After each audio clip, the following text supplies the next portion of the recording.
Welcome in, Kixie. I'm still setting some stuff up, so just give me like a moment here to do a few things. Fish while you can, because I'm going to have to turn this off to finish this game. Because, you know, it conflicts. So if you want to fish, get it done now. Hopefully, I can play other games with the fishing minigame up, but I don't know why these last two conflicted. So, you know, you have a few minutes to do this before I have to turn it off for the end, hopefully the ending of this first game. But we'll see. Why is this open? Why are things opening? There we go. That's done. But welcome in, Kixie. How you doing tonight? Let's see. That should be good. And also, it depends how long the ending of this game goes, because I do have another game that I would like to do in between that said it was only about an hour. And I know once I start Doki, it's going to be a long experience, so I might not be able to play anything else until I'm done with that. So I was like, in between this game and Doki, I could play this other game if it's an hour long, or depending on how much left of this alpaca game there is. Let's see. Because I looked up the playthrough length of this alpaca game. It says like 2 hours, and I've been playing for 3. Nearly 3 hours, so I should be near the end, right? Let's see. Actually, no, I did have some time on that game because it wasn't working. I forgot about that. So like 2.5 hours, I'd say, on that. Wow, it's so... Hold on, let me see. Sound. Is sound good? I'm going to have to turn off the fishing minigame here in a second. Let me just shut this off a while because I'm going to open the game and they're going to conflict. So no fishing after this point. That should be gone. And then we open this. And then we try to finish this weird game, We Were Girlfriends in Alpaca. Is it going to stay? Oh, there it is. I saw some cool other games from the same dev, but it was like not stream-friendly games. And I'm like, oh, okay, I guess I'll go fuck myself then. Hold on, let's do... Is this going to work? Hopefully this just shows the game and I don't have to mess with any settings. That'd be really nice of it. Yep, there it is. Okay, cool. Configuration. Everything's good. My mouse is in the way. Welcome in, Tanker. How you doing tonight? Let's see. My hope is that I'm close to the end of this game. There is a lot of fucking reading in this game. And a whole lot of actual cuteness. I did not expect it to be an actual cute dating sim. I thought it to be more silly. Let's see. Continue. Hopefully it's... Okay. Why do I have 3 saves again? I guess the third one is the one where I want to start at. Good job being first. No one can tell you otherwise that you weren't. It's right there. It says you were. Good job.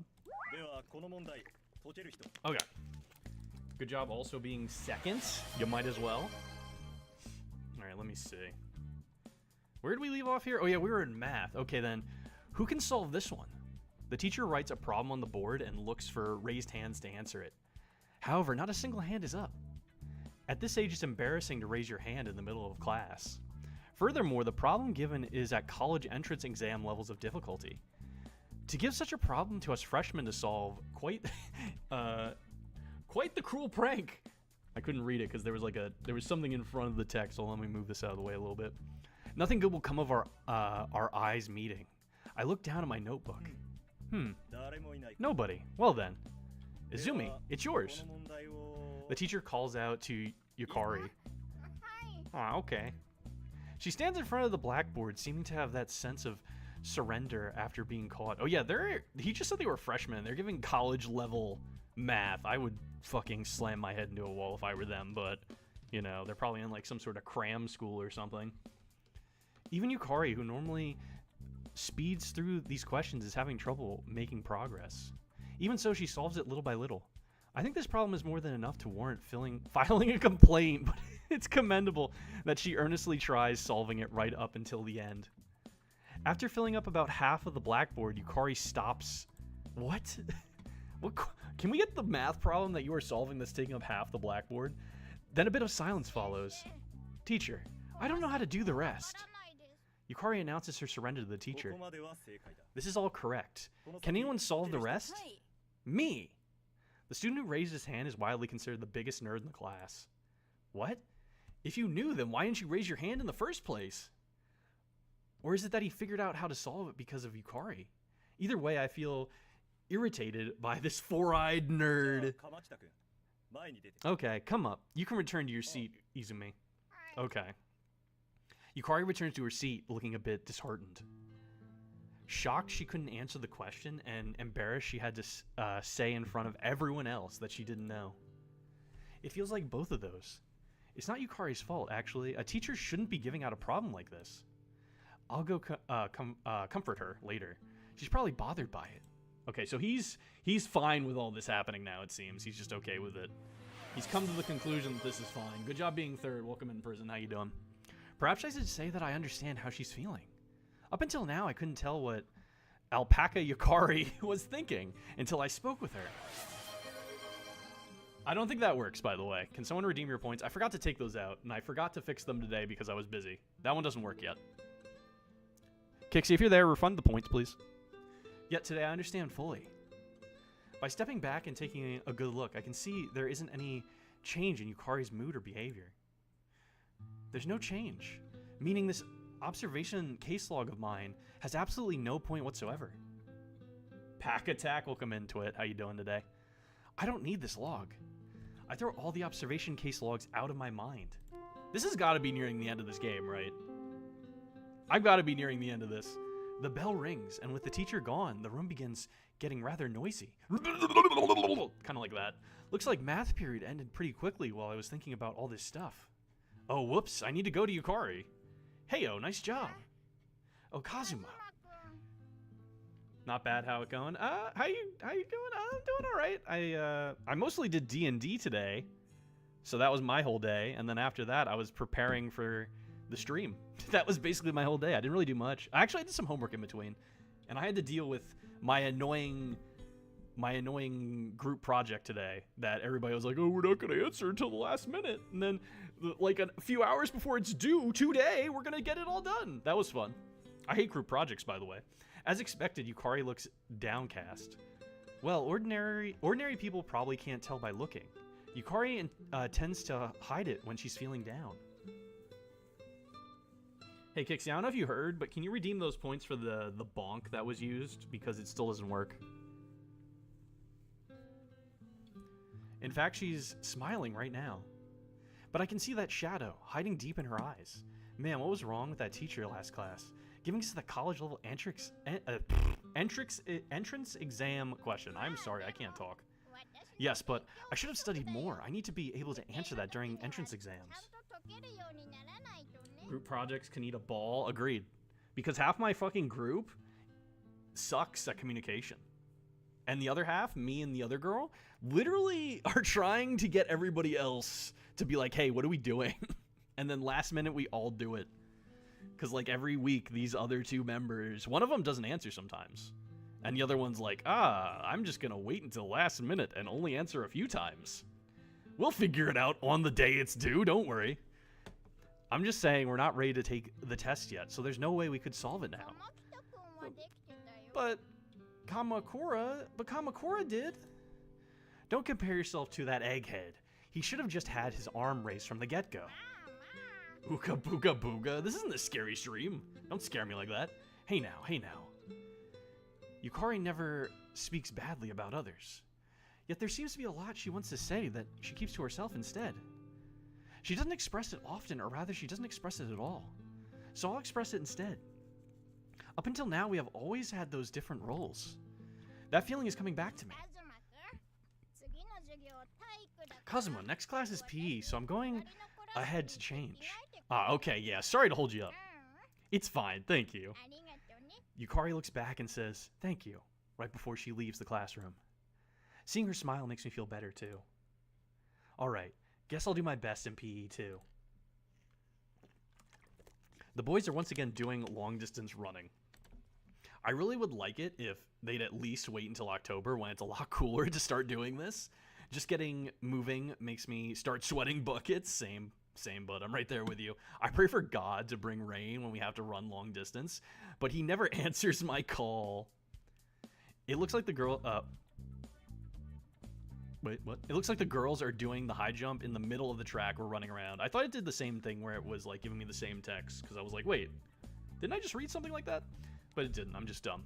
After they do their warm-ups and a bit of light running, they're now finally about to start doing the high jump. I look around, searching for Yukari. It doesn't take me long to pick her out of the line, out of this time either. After all, she's an alpaca wearing bloomers. Oh my, the hair on her rear end is poking out. How lewd. Oh, looks like she noticed. She fixed the hem of her bloomers by herself. Okay, let's start from Watanabe today. Looks like they're going from the bottom of roll call. That means Yukari will be near the back. Last week in PE, Yukari wasn't able to complete a single high jump. I hope she can get over it this week. I'm finally about to surpass one of those walls in my own life. The first person finishes, then the second, then it's finally Yukari's turn. I can tell even from this far away that she is tense. It sort of feels like I've caught that tension, and I straighten up as well. Yukari starts off. It looks like she's coordinating her steps to match up to the moment she jumps. 1, 2, 3, and jump. By the look of it, that's a pretty decent takeoff. Seems like she'll make it, right? Yes, she should. Yukari's body lifts up and goes higher and higher. Also, by the way, I forgot to mention welcome in general. Wow. I got you because someone else had a red name and I thought someone else was saying that, so I got you two confused, but welcome in general. I thought it wasn't someone new that said that. A beautiful curve that doesn't appear to be weighted down. It's at that moment when it seems as if she sprouted wings that Yukari's body passes completely over the high jump bar. It all happens in just a brief moment, but it will be forever burned in my memory. After flying over, she just lets gravity do the rest. I know you just did that wow out of like nowhere and random, but it kind of made sense to what I just said to you. Yukari falls down on the mat. I want to start clapping, but I remember that I'm in class right now. If I was a girl, I would go up to her and applaud. I feel a twitch that makes me want to do that right now. It really doesn't mean much of anything to the other students that Yukari is able to complete the high jump.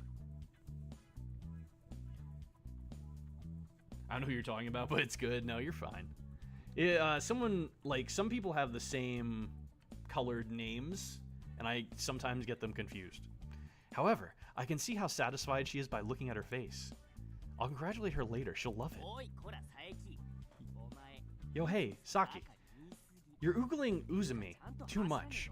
Actually, unless you start running right, you're gonna get yelled at. It's fine, it's fine. The teacher is gauging the time, so he doesn't have time to watch us, I tell you. Hey, what are you guys babbling about? See? Saying he doesn't have time to watch us, really? 5 more laps for you guys. This is all your fault, all your fault. Thus, on the other side of Yukari's successful high jump, I am forced to run the grounds for all eternity.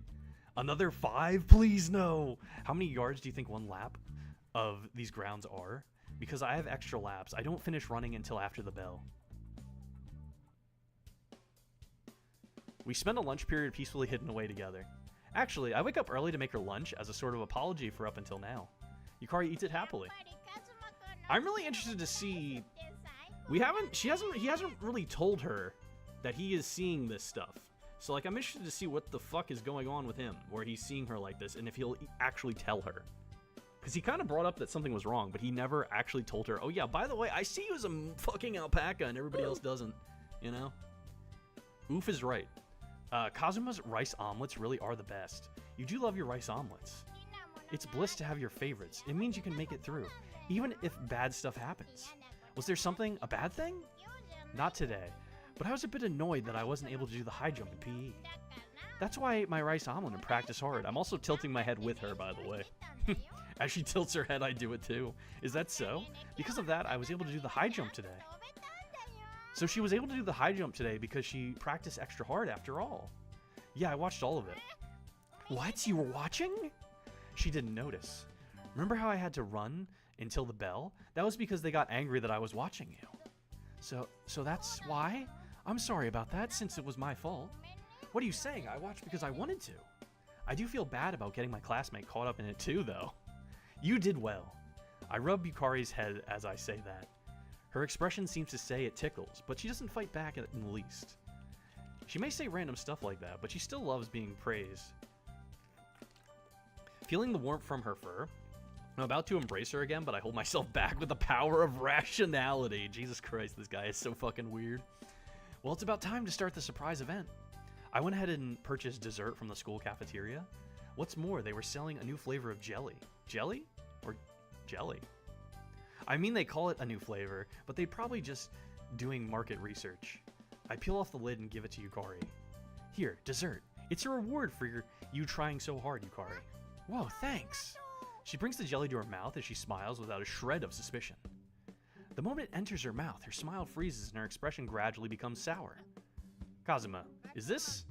Yeah, new item in the cafeteria. No, not that. What flavor of jelly is this? Okra jelly. Oh, what? It's okra jelly? The slogan for this is, you'll beat the summer heat. He seems like a type to comment that we smell different when we're awake. Jeez. I don't know about that far, but maybe. I was just saying, like, he's very weird about, you know, the fact that she's an alpaca. I don't know why. Like, at first he was very standoffish. Now he's like, you're so fluffy. I just wanna touch you. And she's like, can you please calm down? I told you that I hate okra. Yukari gulps down all of her tea with tears in her eyes. That's why, actually, it's not good to be picky. So I'm trying to figure out ways to get you to eat okra. What? You're trying to help me get over my dislike of okra? That's like someone saying, I hate olives, and that's like someone spoon-feeding me olives and saying, if you keep eating it, you're gonna get over it. If you keep eating it, you're gonna get over it. That's not how it works. You just don't like shit. I don't like green olives, and I'm never gonna like them. They taste like ass. Sorry, I never noticed. Thanks. I'll keep trying because I do want to be able to eat it. Why? I said that because it sounded fair, but I just made that up on the spot. Yet she accepts it wholeheartedly. Of course, it's not a good thing to be picky. So we'll just go with that. I thought her taste would change after she became an alpaca, but that doesn't seem to be the case. Alpacas also have things they like and dislike. I'll bet not all of them like grass. I'm not sure if you could count okra as grass, though. Still, I guess I really will try to look for a way to get her over her distaste for okra. I mean, it's not... Green olives are great. I fucking hate green olives. They taste so bad. If you like them, that's you. You're fine to like them. But I hate them. I hate green olives. I hate black olives. I hate olives. I just hate olives. I hate the texture. I hate the taste. I don't like olives. I can eat some black olives if they're very heavily mixed into things, but green I cannot eat at all. Man, Yukari is just too trusting. If I'm not careful, she'll get tricked by some bad man.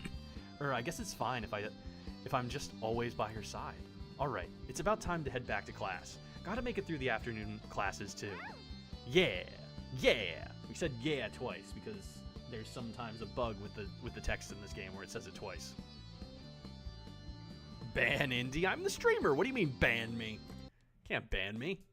That's impossible. With less than 1 week until the school festival, there are piles of things to get done after school, like designing the maid cafe and practicing serving customers. Normally, you're only allowed to stay until 6 p.m. at school, but we are given a special exemption to stay until 8 p.m., right before the school festival. The girls practice greeting customers and the boys are building signs and upholstery. I'm fine since I'm in the home club, but the guys in the other clubs are having to run between doing the class program and their club program. Yukari is in the orchestra club, and they'll be holding a small concert, on the day of the festival. So after practicing greeting guests for an hour, she has to rush straight to the music room. I'd like to help her out if I could, but boys can't wear the maid clothes. I mean they could, but I have to be in the back on that day too. I mean, what's stopping you from wearing maid outfit? What's stopping you? I have to be in the back on that day too. You said that twice, I think. Alright, that should be enough practice for today. Good work, everyone. Phew. Tired. I never imagined practicing a smile would be that tough. Yeah, especially when you don't want to do it. Seems like the girls are done with their customer reception practice. The fundamentals of a maid are smiles and service. Shinozawa is quite motivated when teaching. It's amazing that even though it's difficult training, not a single girl wants to quit. partway through. Is this part of Shinozawa's magic too?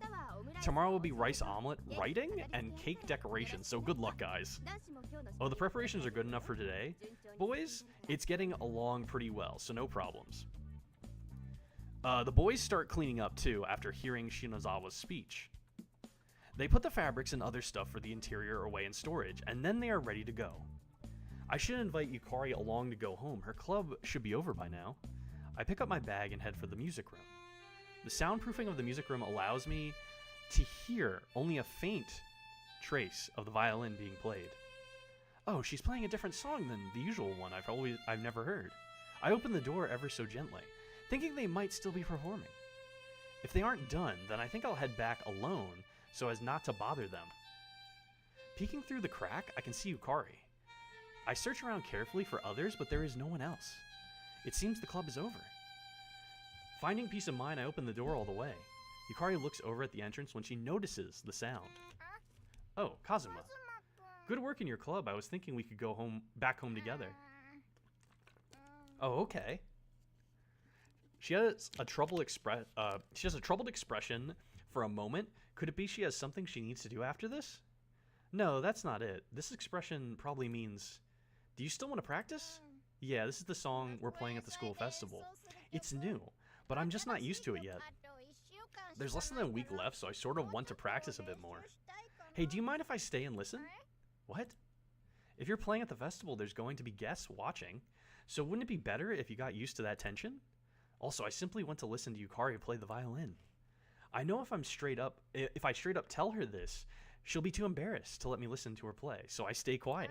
Did you say ban me too? Fuck you guys. Oh, okay. Then just a bit. Yukari bashfully readies the violin. In that moment, her expression changes. She has a focused expression on her face. She breathes for a moment, then begins playing. I probably just witnessed the moment when she goes from normal Yukari to serious Yukari. She said she's not used to it, but from what I'm hearing, it sounds like she's able to play it elegantly. However, she isn't satisfied with her own playing yet. The evening sun spills in and bathes Yukari's body in light. That spectacle is absolutely beautiful to me. No, this isn't a sensation that can be summed up with just the word beautiful. To me, it's like Yukari is shining. This is certainly an alpaca in front of me. However, it's Yukari. Closing my eyes as I listen to her play, I recall what it was like up until last month. Llamas are still better, welcome in, Rick. What's the difference between the sound then and Yukari's sound now? No, certainly there is none. That refreshing melody is the same as Yukari's from back then. Maybe she'll turn into a llama next, you never know, Rick. It could go that route. This heartwarming sound, this is Yukari's music. The reason I talked to Yukari in the first place was because I was drawn in by this music. How's it going? It's going. It's going. I had a little bit of trouble with a group project today, but other than that, it was a pretty alright day. How about you? I really do love Yukari. I love this girl before me. Oh, can we skip ahead to just the thing? I don't want any more filler arc. I want to get right to the point. I just want to... Okay. The day before the festival. We skipped a lot of days, thankfully. I didn't want any more filler. Because I looked up how long this game was online. They said it takes about 2 hours, and I've been playing it for almost 3. So I'm like... Damn. A lot longer than I thought it would be. I'm just starting my day, to be honest. I went to bed at 8 a.m. yesterday. Team projects can be such a drag. Yeah, it's a pain in the fucking ass, especially when 2 of my teammates are like, we're not going to tell you anything until the last minute. And it's like, are you going to do anything? Like, we're always worried during the week. The other 2 of us are always worried because we're like, are they going to actually do something? Are we going to have to pull the rest of the weight of the whole project, or what's going on here? And then last minute, they'll either, one of them sometimes doesn't answer and the other one does answer, but only like very seldomly. So it's a little bit of a pain, but we end up getting the work done regardless. It's just, it would be nice to have communication, you know? Saturday is normally a day off from school, but we go early to prepare for the festival the next day. Now we can see the fruits of our many days of labor finally taking form. It's been like a month since we were like, oh, this festival's happening, and now it's finally happening. From the crack of dawn, we're busy in preparation for opening Maid Cafe Mana, the name of our mock store. The entire class is frantic, engrossed in their work. The boys are changing the curtains, arranging the desks, and creating a simple prep room in the back of the classroom. Boy Student A. Didn't even get a name. This guy doesn't even get a name. Hey, this divider cloth wasn't cut to the right size. What? It shouldn't have been measured to the right size. This isn't the one for the curtain. Oh, what? Oh, my bad, my bad. Saki, come here a second. I don't know if that's how you say your name. What is it? I rush over when Shinozawa beckons. Can I put you in charge of the Quasi kitchen? I have no fucking idea what you mean. You'll be in charge of it tomorrow, so you can set it up to make it easier for you to use. Roger, hey guys, I need some help. I call for some guys and start working on the kitchen. I'll go see how the costumes are coming along then. Uh-huh. The girls are assembling their outfits in another room, and Shinozawa leaves to check on that. Alright, let's get to work. It's a classroom kitchen, so there are only a few things we're allowed to take in there. What we have prepared for this is a mini fridge, microwave, kettle, kitchen knife, and cutting board, amongst other things. I could not have a kitchen knife if this was a school event. It does. I feel like when I went to school, they would not allow that. They'd be like, oh, well, an adult has to do it. We'd have set up a water dispenser as well, but the idea could cut. It isn't so much a budget issue as nobody knows what we would do with the thing after the festival. It would have made things so much easier since it dispenses both hot and cold water, but since it isn't good for the school, we can't do anything about it. I plug in each of the appliances and check to see there are no problems, but while doing that, I notice something else. I hear that sometimes it's like that with clients, minimal feedback and minimal response time. Yeah, I mean, that's just people, I guess. That's just people overall. I just hate working with other people. I'd rather be in charge of what I'm doing myself and not have to worry about others for my grade type thing, you know? Or like any project and all, I'd rather work with just me and be like, oh, here's what I did. It's done. Here you go. I don't have to worry about being like, hey, we're not fully done because of so-and-so, and we have to do the rest of their stuff type thing. Hey, yo, there aren't enough of outlets for these. The kettle, microwave, and refrigerator all use electricity. Really, I didn't know. It's fine when we aren't busy, but switching out the plugs when we're full is going to be a problem. Hey, don't we have a splitter? We do, but I believe all of them are being used. Can you go and see if you can borrow one from the student council? I think it might be a bit difficult to petition for another one right now, since all the cables we're borrowing for the class were from the student council to begin with. We're in a bind. Solo projects are always more fun to me. I mean, you just have to worry about yourself then, you know? You don't have to worry about anyone else. Meeting your deadlines is all on you. If you do it wrong, that's all on you. If you do it right, that's all on you. You know, you don't have to worry about anyone else messing it up or doing anything like that, you know? A lot more peace of mind. And you know if you're behind, it's because of your own fault, you know? Our only choice is to go buy one. Looking at my classmate next to me, I remember something. It might work. Hey, isn't your house pretty close to here? Boy Student C doesn't get a name either. Yeah, it is close. Do you think we can get an extension cable from your house? I think there's an extra, but I don't think I should be ducking out of school. Could I just bring it tomorrow? It's Saturday. I thought we were off. Why does it matter if you're ducking out of school on a Saturday? Just, we're setting stuff up. That's the only reason we're here. There's no class. It's true that he can bring it tomorrow, but I really want to leave tomorrow open for bringing in the raw materials. If something goes wrong, we might not even be able to open up shop. Sorry, I really want to fix this by today. I'll go check with Shinozawa. After saying that, I head towards the classroom they're using to put their outfits together. A girl's shrill cry can be heard from within the classroom. Ah! Never mind, she did it. Cute! Isn't this skirt a bit too short, though? What? Your legs are slender, so I think it's just fine. Show them off to the boys. Duh boys. With D-A, duh boys. They seem to be really into it. Oh, this. Wouldn't it be really bad if I opened the door? The girls are in the middle of changing right now, so I would be treated like a criminal if I were to go in. Then don't fucking go in. While I ponder what to do. You ponder what to do. Oh, Kazuma. Yukari exits the classroom. Oh, she's not wearing her maid outfit. Well, I'll look forward to that for tomorrow. Duh boys.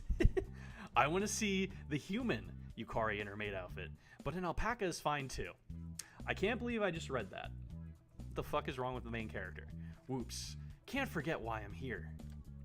Could you call Shinazawa for me? There's something I need to ask her. Okay, got it. 1 second. Yukari goes back into the room. Not long after, she brings out Shiozawa. What do you need to ask? Yeah, so we're out of extension cables, you see. I was thinking of having a guy who lives close by go and get one. He doesn't even get a name, it's just a guy. I think that's hilarious. I don't know why, I just think that's funny. Oh, is that all? I expected us to run out of extension cables, so I brought some from home. I'm beyond impressed and into awe. I'm into awe, not in awe. I'm into it. Yukari, you know the red box on the podium? Yeah, I do. Take him to it, please. The extension cables are in there. Much appreciated. There's a bunch of other stuff in there. Use what you like. Yeah, will do. Okay then, I'll go back to putting the costumes together. She quickly heads back into the classroom after saying that. Well then, let's go, Kazuma. We return to the classroom and acquire the extension cable. Then Yukari's phone rings. Hello? Oh, Dad. Okay, got it. I'll go to the schoolyard. Sorry for being silent. I'm drawing stuff again. I swear I'm still here. No, you're good. You do you. Doesn't matter. You can lurk if you want. Your father? Yeah, he asked me to go to the schoolyard because he's here. All right. Athletic club. We need your help carrying stuff. All right, let's get it. Athletic club member. All right, let me at it.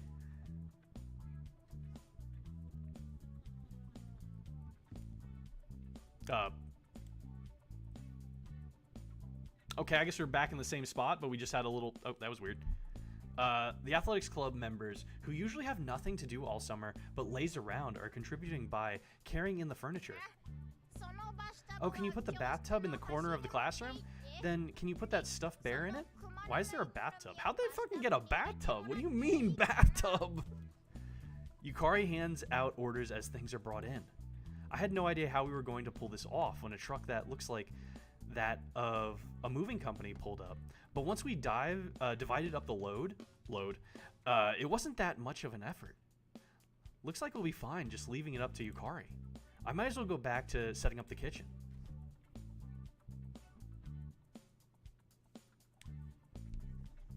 Let's see. We're in a white screen again. I think I have to click. There we go. That's a bug. This game has a few minor bugs, but it's nothing too bad. Phew, this should be good. A gorgeous tapestry decorates the wall. It looks much more like a maid cafe when we swap out the plain cream-colored curtains for white lacy ones.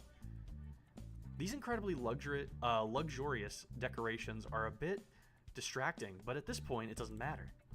By the time the girls, who are good at cooking, finish the preparations for tomorrow's menu items, I don't know why we need to point out that they were the ones that are good at cooking, it is already starting to get dark outside.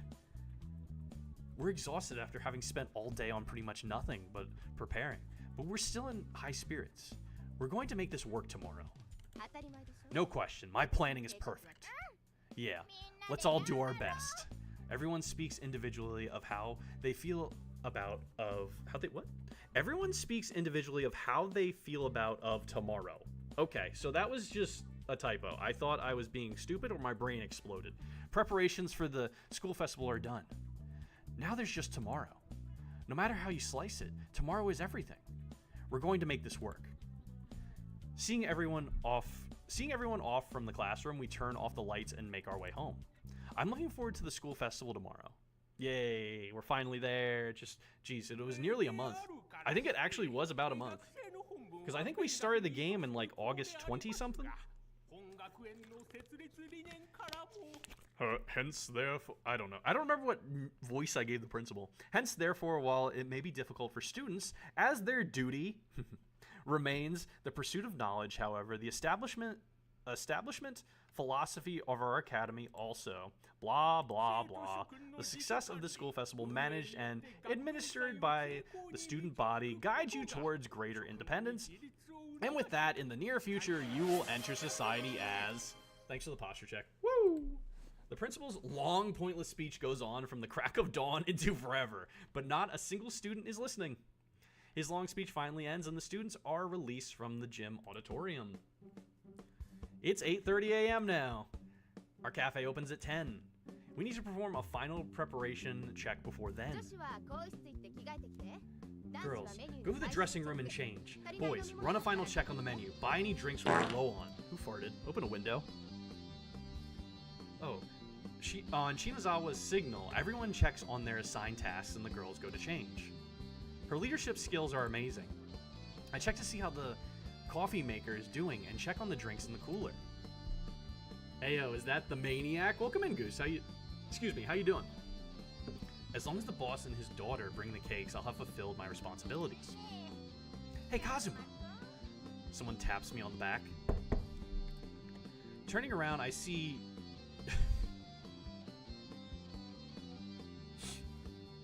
I can't take this seriously. Turning around, I see Yukari in her maid outfit. How is it? I just realized I have anime night on the same time as Doki Doki night. Oh no. Yukari blushes as she inquires. How to express this? It's certainly cute, but it's as if it is from an art exhibit. Like it was donated to us from some art museum. Seemingly responding to my silence, Yukari's expression starts to turn worried and gloomy. The boss's daughter brings that cake, all right. Cute. It really suits you, I say to an alpaca. I follow up frantically. She still seems displeased and puffs out a bit. So what was that pause there? I was taken with you. That's not how it looked to me, though. My cell phone rings, saved by the bell, literally. Looking at the screen, I see it's from my boss. Yes, hello?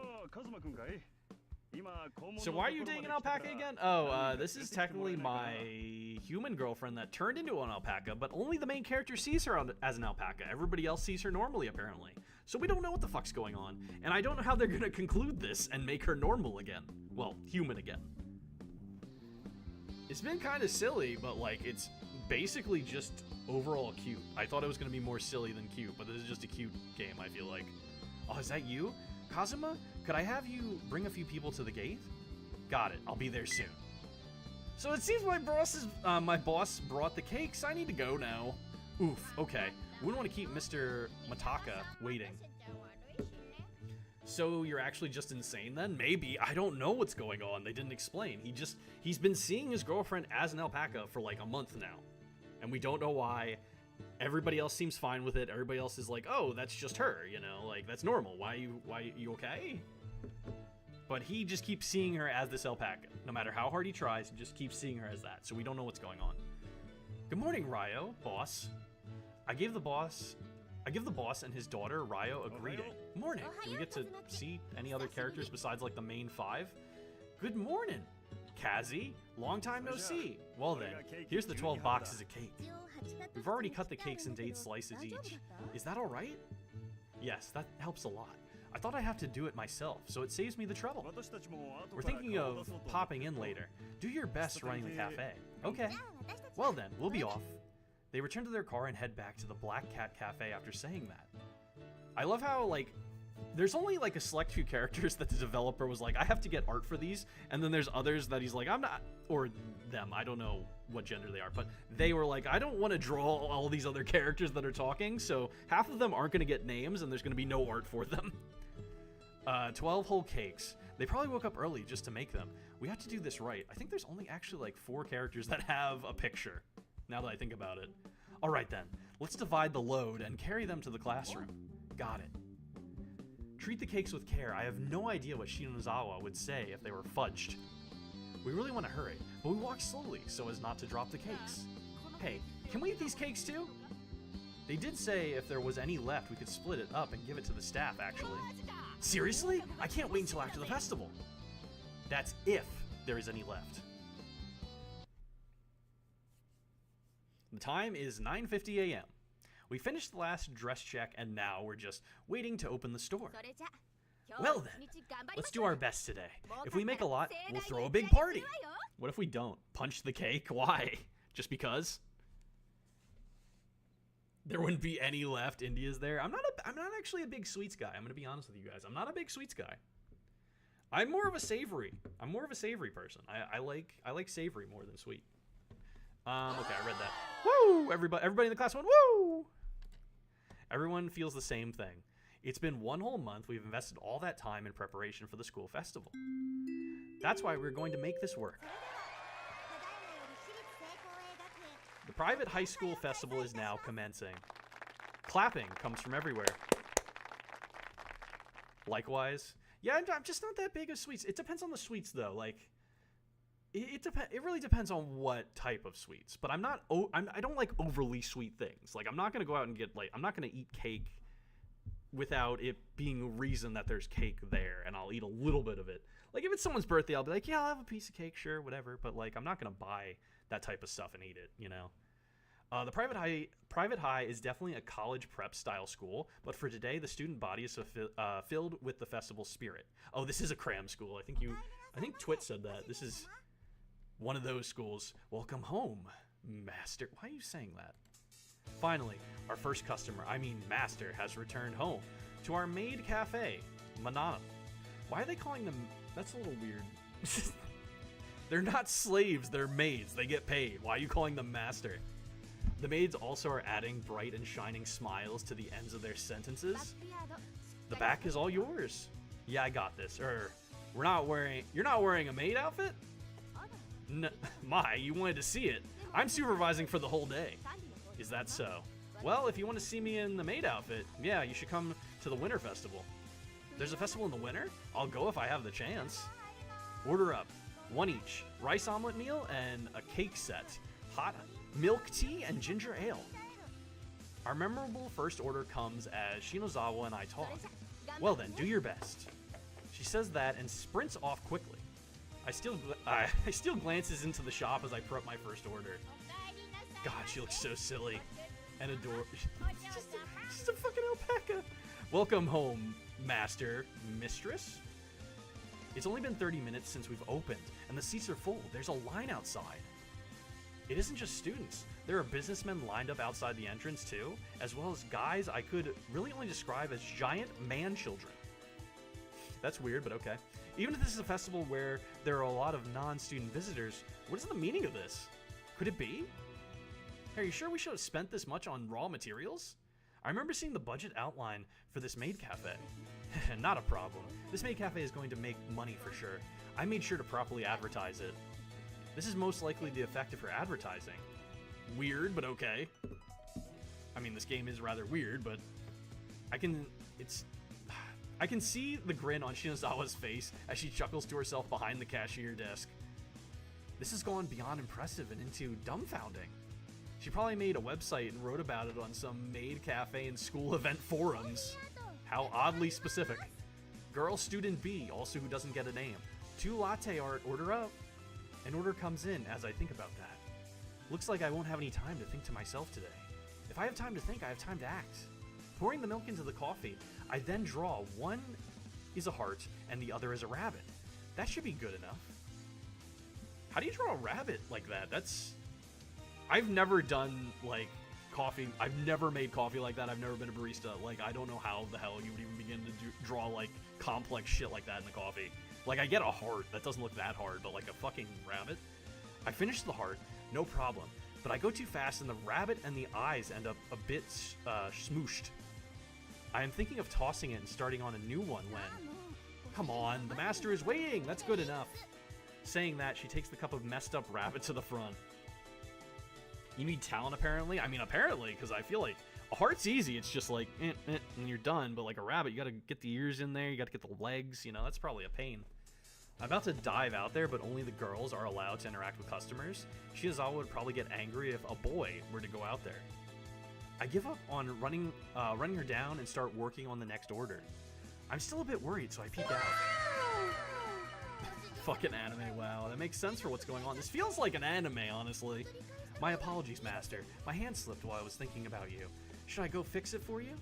No, it's fine. It's fine. This is just proof that you care about me. In fact, this is totally a rare item. You're so full of kindness. You're amazing. I don't feel This feels weird. This feels very weird. Girls are amazing, or should I say, frightening. Well, I think that my eyes meet with that girl's. What? Well, I think that my eyes meet with that girl's. What? Her expression seems to say, see? Oh, I guess the girl that was talking. I look around for Yukari, wondering if she had started acting like that, but it turns out she is working the cash register. I await your return, master. I keep forgetting some people don't have names. Even though, you know, they go to school together. Yeah, I'll be home later, Yukari. May I shake your hand before I go? Yo, hey, who said you could be fresh with my girl? My rage begins boiling up. Eyes meet with hers. Don't bother holding this guy's hand. Yukari is troubled. Kirk. Hey, what do you think you're doing, bro? One of my classmates delivers a flying kick to that master as I ponder if I should step in. That certainly looked painful. Bro? Because you keep doing stuff like this, they call you the Prince of Perverts. Show some restraint. This doesn't count as sexual harassment. If shaking their hands count as harassment, then how bad off are those 48 idol girls? I don't know what that means. That's official business, so it's fine. Our shop doesn't have that kind of program. Hey, now princess and princesses, time for relaxies? This is fucking weird. You're right. This isn't something that should be done in the store. Come now, Prince. Let us walkies to the next stand. Yeah, time is limited after all. Well then, we shall be taking our leavies. Give it your best shotties. Yeah. Counting on you to watch after the prince and of pervs for me. It becomes pretty quiet after the noisy pair leaves the store. Sorry about that, Yukari. My brother has wronged you. The student bows her head to Yukari. It surprised me, but I'm fine. You two, if you're not doing anything, then help out. Oh, okay. Sorry. The commotion was finally over, but Master after Master makes his arrival home. The Prince of Pervs. I still find it fucking weird that they're calling them Master when maids get paid. They get paid. They're not slaves. Why are you calling them Master? They're your bosses. That just seems fucking weird. I peek out, but the line isn't shrinking. Rather, it's getting longer and longer. I can't even see the end of the line from here. I made a signboard that says end of the line here on it, but I can't even see that. Looks like it's going straight down the stairs. Hey, Kazuma, what are you doing? Just goofing around? You need to help too, says boy student B with no name. Whoops, this isn't the time to get caught up in worrying about the line or Yukari. There are things here that I have to do. Hey, are the rice omelets out of stock? A student peeking into the fridge asks me. I believe all we had were in the fridge. There aren't any in the cooler, are they? It's Japanese. I think the master thing is probably a respect thing. You think so? I think I recall in some forms of media, maids calling their bosses masters. What Goose said, actually? Okay. It just seems weird. It seems weird to me. I'm not used to that. Nope, none. Only drinks in here. The boy answers after checking the cooler. Oh man, it's still only 11:30 a.m. It's only been like an hour and a half since we opened. Running out of supplies, it's not even noon yet? Does this seem a bit bad? Oh damn, I need to grab all the menus and put sold out stickers on them. Order up rice omelet meal with ginger ale. Speak of the devil. Actually, we just ran out of rice omelets. Can I ask you to pick up all the menus while you're going in and apologize? Oh, is that so? I do wish you'd tell me about that stuff sooner. In spite of the annoyed tone of her response, she still goes to the master. Really, that's a big help. Also, I'm sorry. With how fast things are going, though, will the food we have left be enough? Hopefully we skip ahead a bit. Well, we'll cross that bridge when we come to it. Time is 1:30 p.m. After the rice omelets, all the sandwiches sell out. It looks like the staples sell out at lunch? Like the staples, like the things that are good. Also, it's long past time to change shifts. but the store hasn't settled down. It's a power fantasy thing. It's basically Hooters for nerds. You think so? What is going on? We even planned for extra staffing during lunchtime to help increase the turnover rate. Now that we passed the rush, a few people can finally take a break. But as a committee member, I can't leave with them. There won't be anyone coming to relieve me for another half hour. Our class is split up into 3 shifts for this, by the way.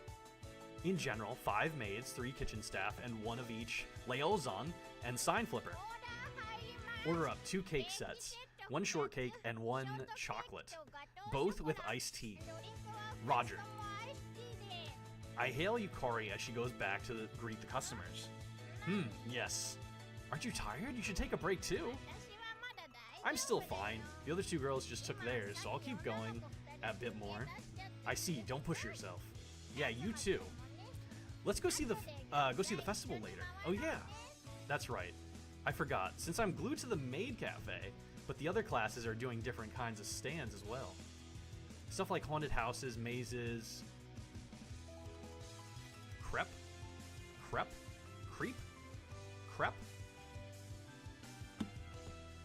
and the like. A lineup where one can easily play and eat to their heart's content. I'll go see them with Yukari later. I feel like I'm put up with a bit more thinking about that. Can you take my order yet? I hear someone calling Yukari's name from far away. Okay, will do. Well, see you later. Yukari speaks up, then goes to the master's side. It's said the outfit makes the maid, but the popularity of our cafe is just incredible. Yukari seems exponentially popular, even amongst them. Maid cafes are there to give someone their master fantasy to feel on top. The stereotypical clientele tend to be otaku or really awkward types, similar to hostess clubs. People pay to have girl company. Oh, I gotcha. Crepe?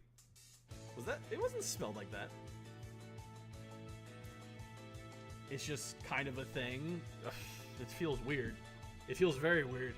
Can you get mine too? Yes, I shall do some right away, master. Hey, Yukari, take a picture with me. That would be... And to feel super special and pampered. It feels weird. It feels weird. Because, you know... It just... I don't know. Maybe to me, this is weird, but to other people, they're like, they like it. I don't know. Photography is prohibited within our store. We ask for everyone's cooperation in maintaining the atmosphere. Quite a few of these masters are trying to... Can we not just say customers? Can we not just call them customers? Are trying to cop a feel on the maids. Again, weird. In these cases, Shinozawa acts as the manager and throws out a lifesaver, so I feel pretty relieved. Though she should wear a maid outfit if she's going to be out on the floor. Is this some kind of intentional thing? The time is 3 p.m. Yukari and I haven't gone on break yet. I'm used to working, so I'm fine, but this might be too much of a burden for the girls. If you call them customers, you break the immersion indie. Okay. I do want to give Yukari a break soon, but... Excuse me. Were those cakes the last ones we had in the back? Yeah, should have been. Then, can we start taking the ones from the show window displays? Yeah. Can you leave 1 slice at the display and bring the rest here? Got it. Yukari trots, because she's, you know, an alpaca, over to take the cake out from the show window. Just as she brings it over to the kitchen. Eek! She stumbles over a chair and falls. In that moment, the cake crashes on the floor in a mess. There's that gag with the 3-second rule, but in this case, it's not even funny. The masters nearby notice as well. I'm really sorry. I'll clean it up right away. Yukari is panicking. Shinozawa shows up and begins cleaning the floor, but has already left a bad impression. I'm sorry. If you have the time to move your mouth, then work. Oh, okay. Master, your garment's ruined? Shinozawa asks the nearby master. Oh, I doth be fine. Why you I can't take this seriously. Oh, I doth be fine. Morest, importantly, dost thine maiden farewell. She approacheth most wary. I hate it. Your kindness is most appreciated. Come on, Yukari. Apologize. Yes, I'm sorry. Yukari stops wiping the floor down and goes to bow to the master. Yukari is probably at her limits now. Now we have one more problem. Milady, he tips his hat. We are now down to 2 whole cakes. The booths are closing in about an hour, but with how things are right now, 16 slices will be gone in an instant. It's certainly painful to have lost a whole cake. We can't even make anything right now, because others are using the school kitchen. No, it's too early to give up without at least seeing if something can be done. I should try going over. Shinozawa. I call out to her from behind the kitchen's drop curtain. Yes? Only 16 pieces of cake left. Order up. 2 cake sets, both chocolate. One with iced cafe at cafe latte? Late? I fucking don't know. The other with oolong tea. Oolong tea's good. Gotcha. 14 pieces left. Will it be enough? No. Honestly, we're going to sell out at this rate. So I was thinking of going to the school kitchen to see if they can make something for us. You're right. There's nothing to lose by going and checking. All right then. I'll be off. I'm counting on you. I'll be in the back to help then. Roger. I run from the classroom with my apron still on. Our class is on the 2nd floor. The school kitchen's on the corner of the 1st floor. Yes, what is it? Actually, we have a maid cafe going on right now, but a few of the menu items ran out, so we were wondering if we could make a few things here. I plead desperately, bowing my head so much I might as well be groveling. I'll beg if that's what it takes. I'd like to let you use one, but look. She shows me how things are going on the inside after saying that. Sounds like ole. It means coffee with milk. Okay. Yeah, I'm not that fancy. So I looked at that and I'm like, what? There are the cooking club members in the middle of teaching children how to bake cakes. I search around to see if there are any available open spaces, but they're all filled up. We're in the middle of a lesson, so nothing will be available for a while. I see. Sorry about that. No, sorry for bothering you when you're so busy. After giving another slight bow, I return to our classroom. How about it? I make an X with my arms, breathing raggedly. No good. What to do? I think about what we could do, trying to catch my breath. I hear something fall over from inside the shop. It got really quiet all of a sudden. You heard what she said. I don't have to read it. Yukari. What's wrong with Yukari? I look out to the floor in a panic. When I do, I see Yukari collapsed in the middle. Boys aren't supposed to be out in the open, but in a situation like this, even I can't be bothered with the rules. I quickly dash over to Yukari. Yukari? Yukari? I call to her, but she gives no response. Take her to the nurse's office. I know. I head towards the nurse's office, holding Yukari still wearing her maid outfit in my arms. On my way there, students and parents look at me with perplexed gazes, but that doesn't matter to me at all. I believe this is a light case of anemia. Is that so? It's likely built up fatigue from preparing for the festival and the day itself. She should wake up after resting for a while. I'm so glad that she isn't actually sick. After leaving Yukari to rest in the nurse's office, I return to the classroom, but it seems that Shinozawa is being sensible and says we both can just take off. At the same time, Shinozawa is trying to get one of the more effeminate boys to wear a maid outfit. Effeminate boys. I mean, okay. Is this her idea of a replacement, I wonder? Regardless of the reasons, I'm glad I get a break now. I mean, some people might want that. I don't know. I'll stay by Yukari's side until she wakes up. I was saying earlier, what's stopping you? Everybody can wear one. Why not? The more the merrier. Well, I have to make my rounds, but if anything happens, call my phone and I'll hurry back. Understood. Dropkick. Dropkicks his ass off Mount Olympus. Zeus sends his regards. How did I get on Mount Olympus? That's a good question. Damn.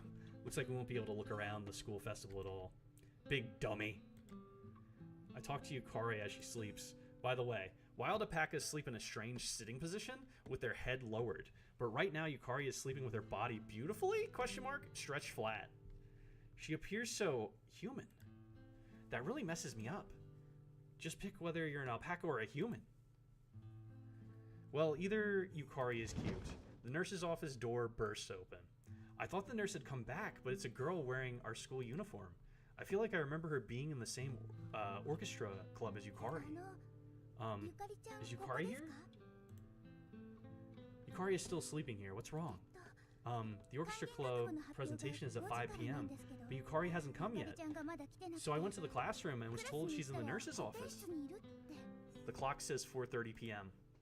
30 minutes until the performance. Now that she mentioned it, I remember Yukari saying the orchestra club is having a concert during the school festival. Would she be able to go in this condition? Well, let's try waking her up. Yes, please. I stand next to Yukari and call out to her. Yukari! Yukari! Your concert is in 30 minutes! I don't think that's such a good idea, but whatever.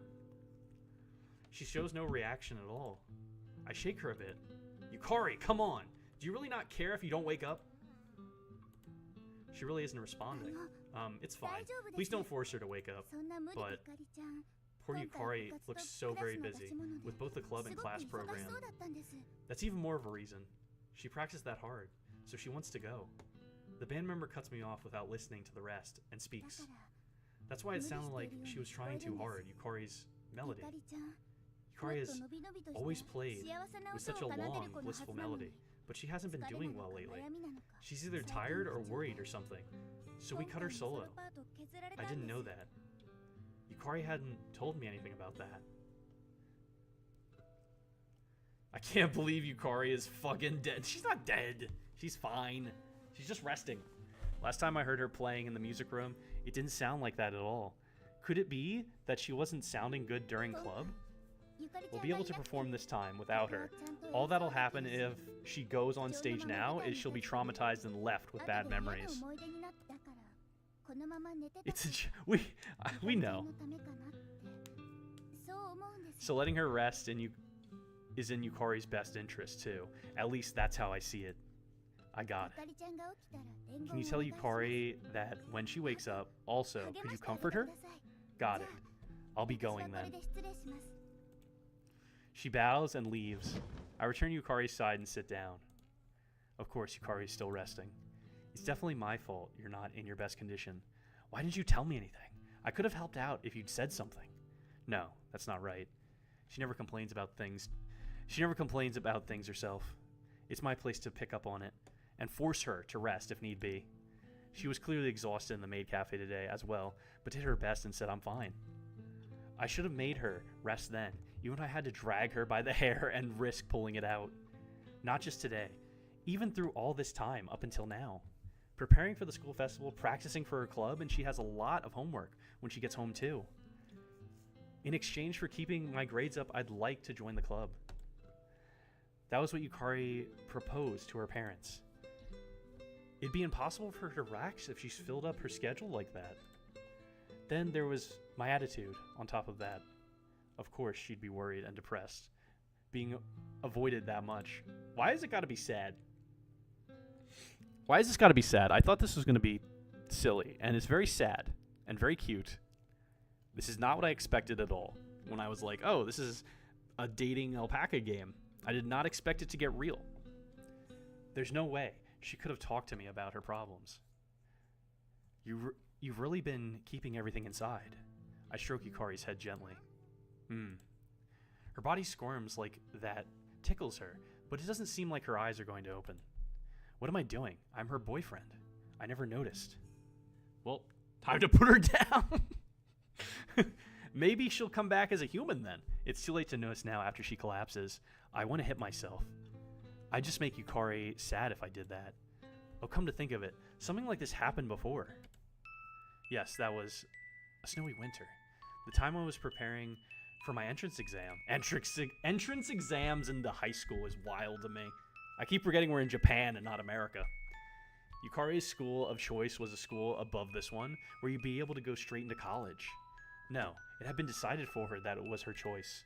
She studied day in and day out. Her stress piled up and she couldn't even play her beloved violin. This is fucking wild to make kids to do, by the way. You okay, Izumi? You're not looking too good. Really? It's probably because it's so cold. I'm fine. I worried and constantly asked her, but she was persistent in saying she was fine. Then the day of the exam, Yukari collapsed in front of the testing site. Stress and exhaustion were the causes. Instead of being worried for their daughter, her parents blamed her for missing out on her first choice. That's why I told them. They needed to take better care of their daughter. Yeah, the future is important, but if she's collapsing now, then she won't have a future. Man, I was so dumb back then. Barging into someone's house and yelling at them. Of course, they tossed me out, but because of that, I was able to start dating her. Then, we were able to start studying together at my first choice, the private high, which was Yukari's second choice. To be clear, it was more like she taught me. But we both were able to get into this school. Yukari pushes herself unless I catch her. She tries twice as hard as others, so she's not able to curb herself. Wasn't it my duty to make sure she didn't push herself too hard and apply the brakes for her? Pathetic. What? Yukari wakes up. I look at the clock. It is 7 p.m., so it's nearly the end of the day. I think they said 8 p.m. I'm gonna BRB real quick. I'm just gonna grab a bottle of water. I can't put up the fishing minigame because this game does not allow it. But I will be right back. Just give me like 2 minutes. You can fish into the void if you like, but I'll be right back.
Alright, I'm back.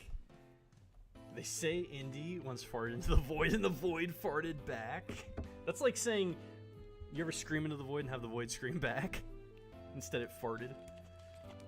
So this is wild to me that I'm still playing this game because I looked this up. And apparently it says this game is roughly 2 hours long. And I'm like, fucking how? There's so much reading. Do people read super fast or something? Because I feel like I'm going through this pretty quickly. I need to grab this water bottle I got. Alright. Look at the clock, it says 5 p.m. I stared into the void and the void stared back and said, bitch. All the simple cleanup is done and everyone is probably at the bonfire now. Huh, it's dark out. What time is it? What? 7? Yukari. Kazuma, hey, what happened to me? Why am I in the nurse's office? I calm her down first, then brief her on what happened up until now. You know, the fact that she passed out, she might have even had, like, anxiety. Like, an anxiety attack, too. It could be that, or, like, a lack of energy. I see, so everything's over now. Sorry, looks like we couldn't see the festival together. No, it's fine. There's nothing I really wanted to see. Yukari stares at me. It feels like her gaze can see right through me, and I reflectively turn away. Kazuma, lies are no good. You really wanted to see everything, didn't you? So she knows I was lying. Well, I did want to, but I am more worried about you. Yeah, I'm sorry. I need to go to apologize to everyone in the club, too. Yukari laughs mockingly at herself. Ha ha ha! What will you do? Want to at least show up to the bonfire? Oh, what to do? But it might feel a bit awkward just showing up right at the end. I see. I don't think anyone in the class or in her club would be bothered by that. Well, she herself is bothered by it. Hey, Kazuma. What is it? I want to go to the roof. It'd be nice to breathe in the fresh air. Got it, let's go. We leave the nurse's office and head for the roof. I don't know what the hell that noise was. The wind feels nice. Yukari stretches. That makes me stretch as well. Being this late, it's gotten pretty cold. That means summer is all but over. For the record, September is considered fall. Just saying. That's true. We fail to continue the conversation past that and fall into silence. Kazuma, you know, There's something I felt like I had to tell you, but I've kept quiet about it all this time. It's too late now, but my solo part in the performance was cut. Then what the girl from the orchestra club said was true. I intended to try my absolute hardest, but it looks like the intent was all I had. Tears well up in Yukari's eyes. I feel worthless. Nothing is going well. I'm trying my best, but I can't do anything. I have nothing to show. That's not... Even today I collapse partway through the... Why is with the music for this scene? What is with the music for this scene?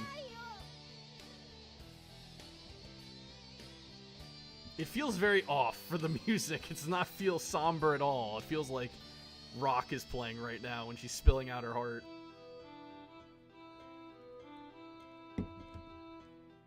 Does it feel to be a failure? Jeez. Even today, I collapsed partway through the maid cafe. I couldn't be at the concert today, and I'm doing nothing but causing problems for everyone. Why are we suddenly having a rock concert in the middle of a... It's also in the middle of a somber moment. Like, it's just rock music. That's not true. I was going to say it, but I have nothing to say that can prove her wrong. She was like, I'm depressed. Guitar solo. Like, what the fuck? Yes, Yukari collapsing today did cause a lot of problems for everyone. However, isn't that my fault for letting Yukari's life end up like this? I mean, it's like not entirely your fault, bro. Like, you can only be there so much for a person. If I'd been more attentive to her needs, then this wouldn't have happened. She also is attentive to her own needs, you know? I just feel so tired now. I can't take it. I can't take it. Yukari's anguished voice rings out. Jeez, that was loud. I try so hard, yet everything ends up badly. Is it not enough? How hard do I have to try? I'm depressed. Let me write a rock song about it real quick. I mean, some people write music when they're sad, to be fair. Some people do art when they're sad. You know, music is a form of art. She's endured and endured and endured. Now she's unable to stop the flow of emotions over how much she has endured. What can I do for her? She's only in 9th grade, by the way, guys. She's a freshman. And she has this much stress. She has about as much stress as I do as a full-grown adult. That's saying something. That's why I was referring. No, this isn't the time to be thinking of that. My girlfriend is crying in front of me. What can I do for her? Yukari. I raise my ovis. I raise my ovis over Yukari's to cut her off, then embrace her tightly. My ovis. Kazuma. I'm sorry, it's my fault. I should have been watching you better. It's not your fault, Kazuma. I'm just worthless. Jesus Christ. She continues to blame herself. She's opening her heart right now. Leans in as Sonic Adventure soundtrack starts playing. She continues to blame herself. Everything I do is half-baked, and that's why I don't have a single thing to show for it. You're just a... Bro, you're just a kid. Bro, you're just a kid. Calm down. You don't need anything to show for it yet. You're not even out of high school. Like, goddamn. No, it's not my fault for making you this worried. I have to tell her. What it's been like for me up until now. But how? Bluntly, you look like an alpaca to me. No, if I tell her that now, it will just throw her into confusion and make her even more messed up. It's way too far-fetched an idea. She'd be the one who's crazy if she actually believed me. More likely, she'd think I'm wrong in the head and distance herself from me. Then how to tell her? Do I even have the right to stay at Yukari's side after pushing her into the state that she's in now? It's not entirely your fault. It's not entirely his fault. He's literally blaming himself for all this. I can only imagine that by staying with her, there will be a chance I can make her even more unhappy. I'm quickly losing confidence in myself. Yet, I take one step forward. I have to tell her. I release the hand embracing her, look Yukari in the eyes, and speak. Oh boy. I'm gonna save. I see you as an alpaca. Do you like alpaca? I probably can't go out with you. Oh, don't say that. Don't say that, bro. I see you as an alpaca, or do you like alpaca? I don't like the middle option. I don't like that middle option. I'm just throwing that out there. I do not like saying that. That would be... I feel like that would be a bad time to say this after she poured her fucking heart out. Be blunt with it. I mean, that's what I'm thinking. First one, I see you as an alpaca. Yukari, you look like an alpaca to me. What? What do you mean? Yukari doesn't seem to understand what I'm saying. This is the same reaction as when I talked to Shinazawa about it for the first time. It's natural. At that time, I was just blown off. I was just blown off. But that isn't going to be the case this time. LOL moment. So you see her as an alpaca? We did. I need to explain it properly. I mean, right now, standing in front of me, you look like an alpaca. Alpaca, meaning those animals you love? Yeah, exactly. What do you mean? I don't understand. It looks like Yukari has never thought she might look like an alpaca before. It could be that she has always been an alpaca, and I have finally been able to recognize that she is one. But this response completely dashes that hope. Do you mean you love me as much as alpacas? Yukari is trying in her own way to work out what I mean. This isn't right, though. This isn't me trying to say something in a roundabout way. It's something much, much simpler. No, that's not right. Well, it's true, but that's not what I mean. You see, I grasp for words that would convey the proper meaning, but at the same time, I feel that no words will bridge the gap in understanding between us. There is a long, continuous silence. Neither Yukari nor I know what to say in this situation. The bell rings, signaling that the bonfire is over. That note feels like it signals the end of our relationship, too. The mood is heavy. I'm about to crack a joke to lighten this unbearably heavy mood, but Yukari speaks first. I'm not sure what you mean by that, but I understand what you're trying to tell me. I'll try to believe what you're telling me, but I have no idea how to take it. Of course, nobody would know how to respond to being told they appear as an alpaca. There's no way to perfectly express with your eyes, see? You don't like me anymore, Kazuma? No, that's not it. That's not it at all. So, you love me? Of course. What about me did you fall in love with? What? I feel perplexed by this sudden question. What I love about Yukari? Honestly, I want to say everything, but I understand that's not what she wants to hear from me. That you make it seem like you can do anything, but you are actually working really hard in the shadows. Your kindness that puts the feelings of others first. That you look so happy when you play your violin. I list off every good thing about Yukari that I can remember up until this point. Surprisingly, things come out in such detail when you think about each one individually. So am I different now from all of that? What? It feels like Yukari has told me something very important. Everything that you said you liked about me, did I lose any of those? As I am now? Not at all, you're still yourself. That's what I was thinking by myself this entire week. Yukari is still Yukari, even if she looks different. So you mean you love me, even how I am now? Oh. I didn't start loving her because of how she looked. Kazuma. Yeah, no question. I love you. From now on to forever. That makes me so happy. I love you too. That's right. Yukari is who I love. Regardless of whether she's human or an alpaca. You're my girl. Kazuma. I reach over to Yukari to hug her tight. You're warm. You are too. I'm not seeking out the warmth of her alpaca fur this time. I just want to embrace her. The autumn night is a bit chilly.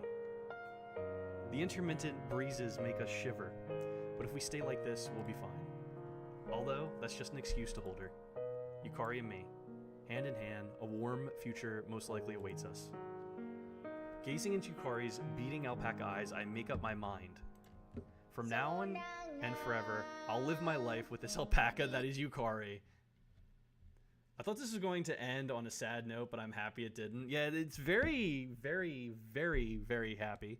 A few years later, do you take her to have and to hold from this day forward, for better or for worse, for richer or for poorer, in sickness and in health? To love and to cherish until death do you part? I do. I do. By the power... Oh, I got an achievement. Marry her alpaca form, so you can get a different ending. By the power invested in me by the Almighty Father, I now pronounce you husband and wife. Yukari. Yes? Hup. Wait, Kazuma.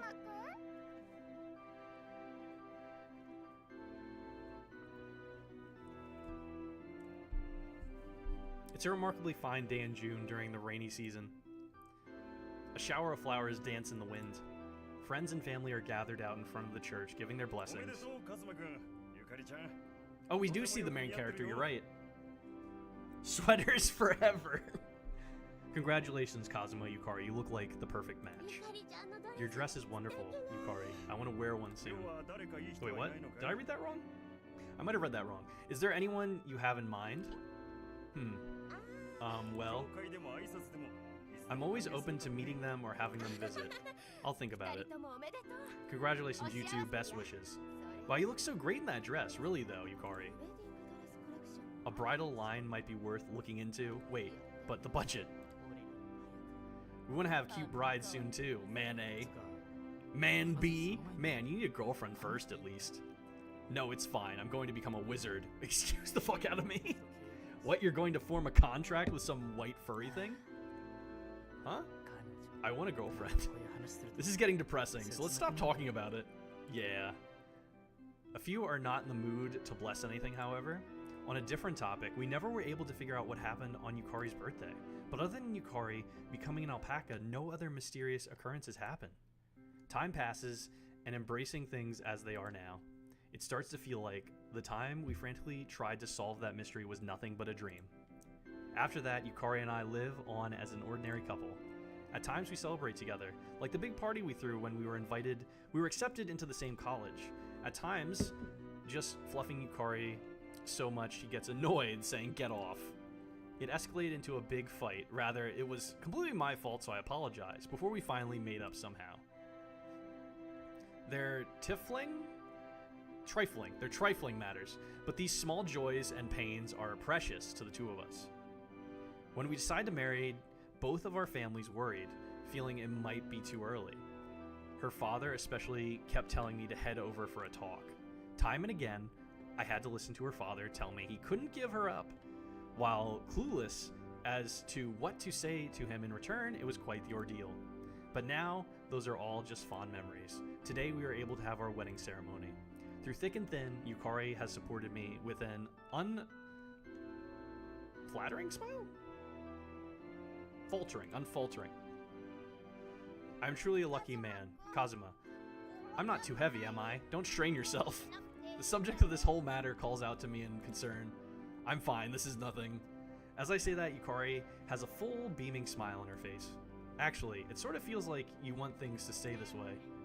That obvious? I just feel so fulfilled like this. I understand that feeling. Up until today, Yukari has always done her best. Before the ceremony, we actually were already living together in an apartment and getting ready to move. Somehow we were able to pull off the wedding, despite running around screaming, so busy, while looking for a new place and making arrangements. I'm just thinking again of how blessed I am having everyone here and being able to have this day. The smile of Yukari's face can only be described as shining. I just feel so happy remembering everything that's led up to today. I almost feel a bit guilty that I'm this blessed. Is Yukari worrying that I feel left out? She thinks she's the only happy one here. That's not it. What are you saying? I'm just as blessed. Really? Being able to carry this incarnation of bliss, who wouldn't be fulfilled?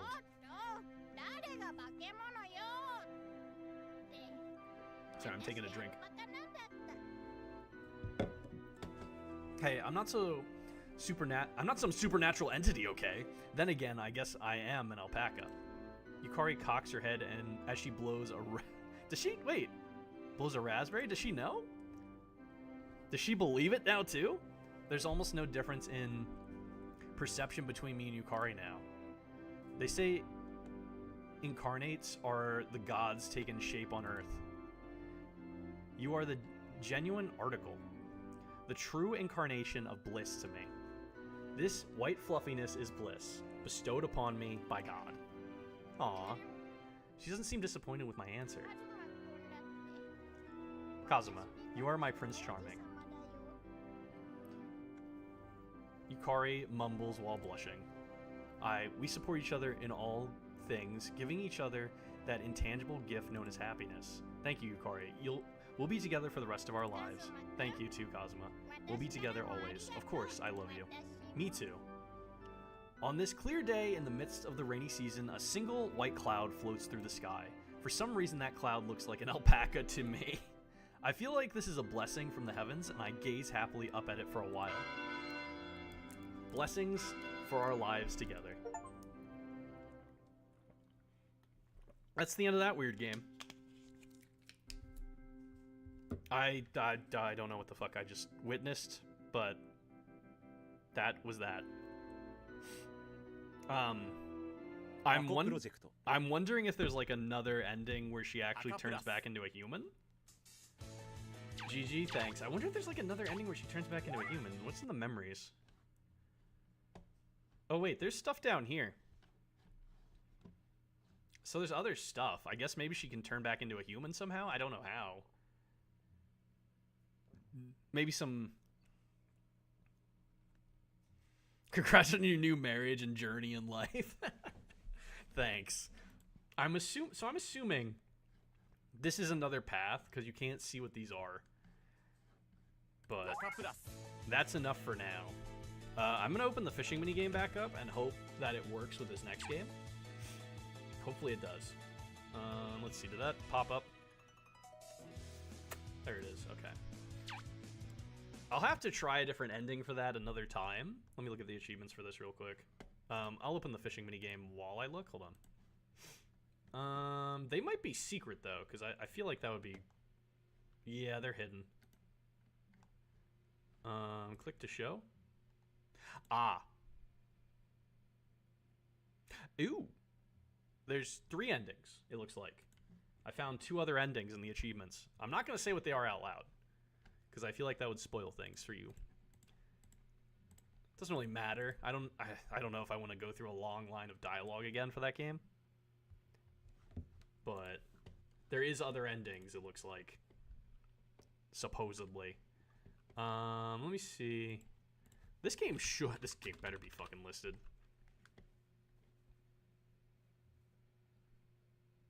I would assume this game's listed.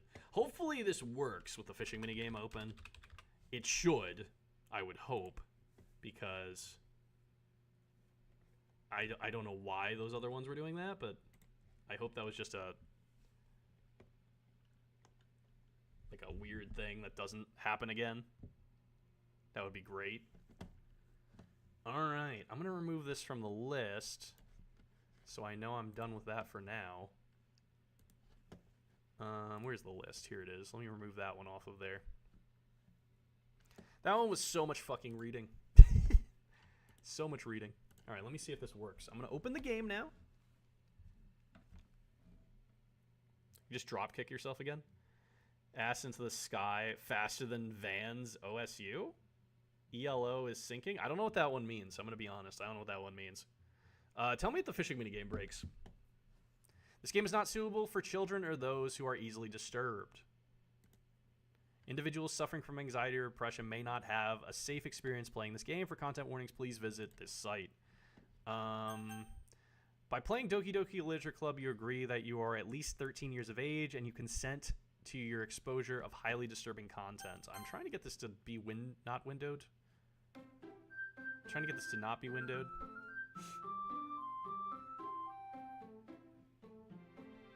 I don't know why all these, like... Oh god, that's loud. Hold on. I don't know why all these, like, visual novel style, like, dating sim games just start not full screen. But they don't start full screen, and I don't know why that is.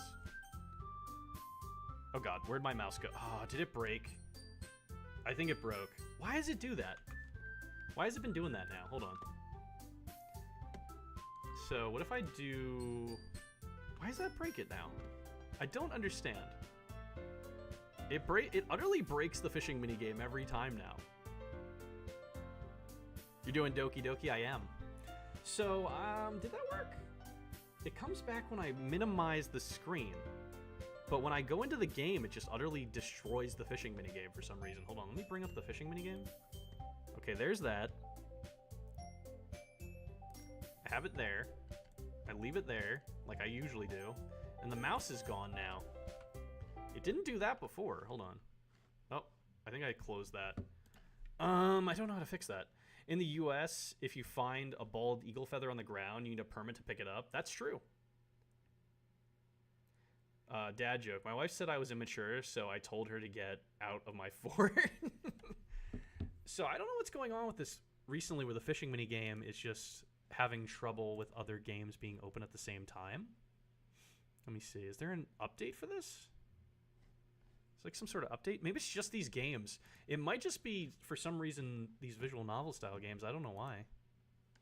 Because like every other game I've played has not had an issue with this fishing minigame being up in the background. What if you don't know it's a bald eagle feather? Don't tell no one. Just don't tell no one. So I might have to close the fishing minigame again, guys. Because I don't know how to fix this, and I don't really want to mess with it for too long. For some reason... Hold on. Actually, now that I have it full screen, let me try opening it again.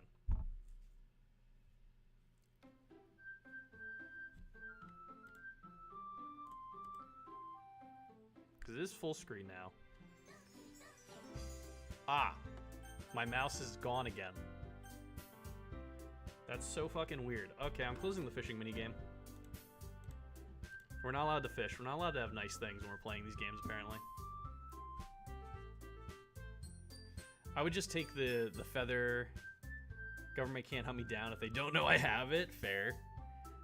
Time for everyone else to fish into the void again. Yeah, I don't know why this is. It's just giving me issues every time. It's literally just these games. I've never had this issue before I played all these fucking visual novels. Maybe it's because the games are older and they conflict. I don't know. I don't know how that works. I don't know the science behind this. Unless they raid me for other reasons I got a feather. Imagine they raid your house or something else and they're like, what the hell is this bald eagle feather doing here? Okay. Let me refresh something real quick.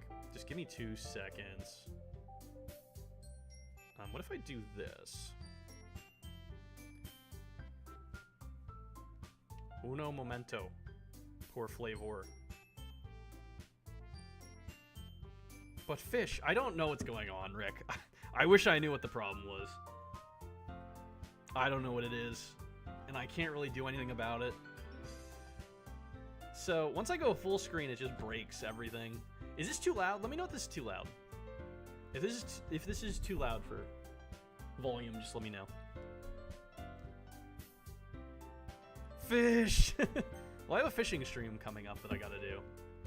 Incredibly Texan accent. Hey, you got a permit for this bald eagle feather here? Hey, buddy, you got a permit for that?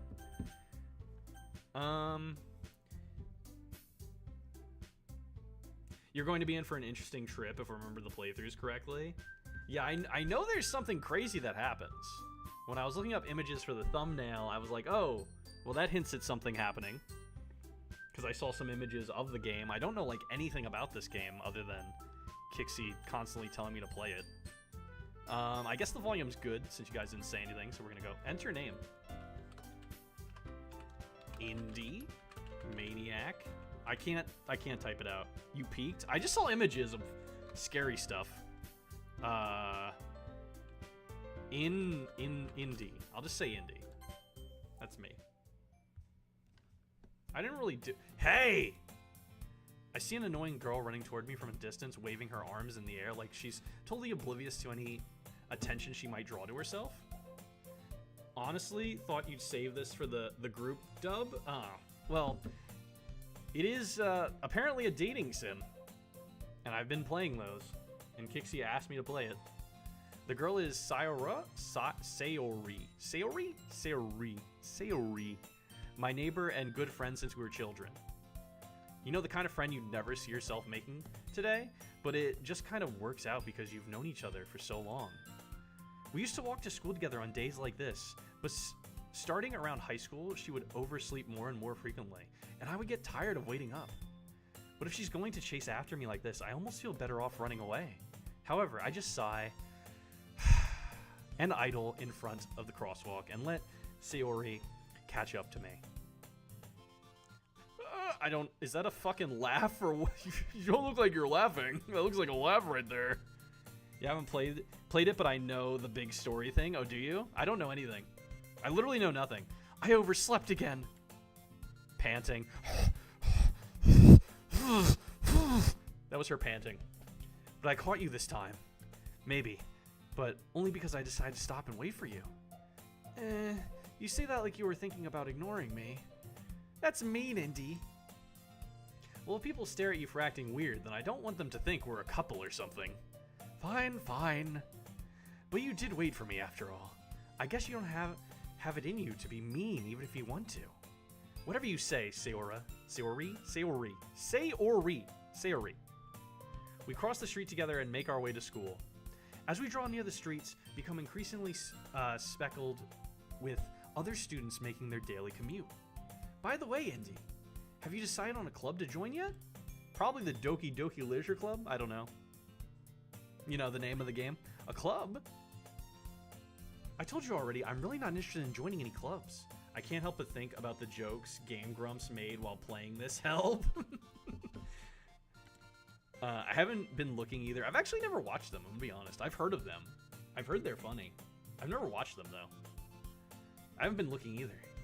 That's not true. You told me you would join a club this year. Did I? Indy should add Get Out as a sound alert. I'm trying to figure out how to add these other sound alerts without going through the third-party app that I use. And Kixie was trying to explain it to me, and I broke some. So I'm going to have to get a better explanation or just be less dumb. We would get to use it so much. I'm sure it's possible that I did in one... did I read this already? I'm sure it's possible that I did in one of our many conversations where I dismissively go ahead with whatever she's going on about. Sayori likes to worry a little too much about me when I'm perfectly content just getting by on the average while spending my free time on games and anime. Good job being fourth? I was talking about how I'm worried that you won't learn how to socialize or have any skills before college. Your happiness is really important to me, you know? And I know you're happy now, but I die at the thought of you becoming a NEET. An N-E-E-T. A NEET. A net. A NEET? A net. In a few years. Because you're not used to the real world. I don't know what that word means. But thank you, I appreciate it. You trust me, right? Don't make me keep worrying about you. Alright. I'll look at a few clubs if it makes you happy. No promises, though. Will you at least promise me you'll try a little? Yeah, I guess I'll promise you that. Yay! Why do I let myself get lectured by such a carefree girl? More than that, I'm surprised I even let myself relent to her. Not in education, employment, or training? Oh, I never heard that saying before. I guess seeing her worry so much about me makes me want to ease her mind at least a little bit. You know, she does exaggerate everything inside of her head. I don't know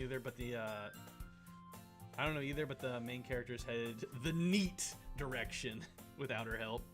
I looked it up for you. Thanks, I appreciate it. The school day is as ordinary as ever, and it's over before I know it. After I pack up my things, I stare blankly at the wall, looking for any ounce of motivation. That's me staring at the wall. This music, man, it's pretty good. Clubs. Sayori wants me to check out some clubs. I guess I have no choice but to start with the anime club. That's what I would go with. Hello? Sayori. Sayori must have come into the classroom while I was just spacing out. Fucking damn it. My phone thought I said something else. My phone was like, hello? And I'm like, no, I didn't say that. Don't do this to yourself, Indy. Welcome in, Wilverin. This is my first time playing this, and I've never played it before. It's too late. Kixie told me to play it, and I have to now. I'm so anxious having seen this before. I thought about waiting 10 minutes to respond, but you're welcome. But no, I've never seen anything on this game. I've never played it. I literally know nothing. I'm going to this blind, and I've been told to play it, so I'm playing it. I know there's something crazy that's gonna happen, and I know it's gonna be wild. I'm ready. Wait, no, phone, don't. Yeah, it thought I said, you know, the other name. I haven't watched a whole playthrough, but I did skip to the good parts. Oh, okay. So you know what happens. Sayori, don't fucking talk to me, phone. Don't. I'm not talking to you. I'm talking to the anime girl in the game. Must have come to the classroom while I was spacing out. I look around and realize that I'm the only one left in the classroom. Godspeed, sir. Have you played it, Wolverine? Have you played it before? I saw you had it. You own it when I went to download the game. I know what doesn't happen.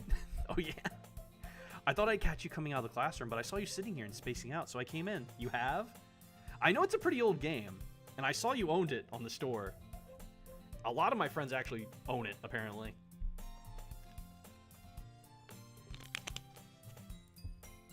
Legit traumatized? All right, I get to join the club of people that are traumatized by this game then.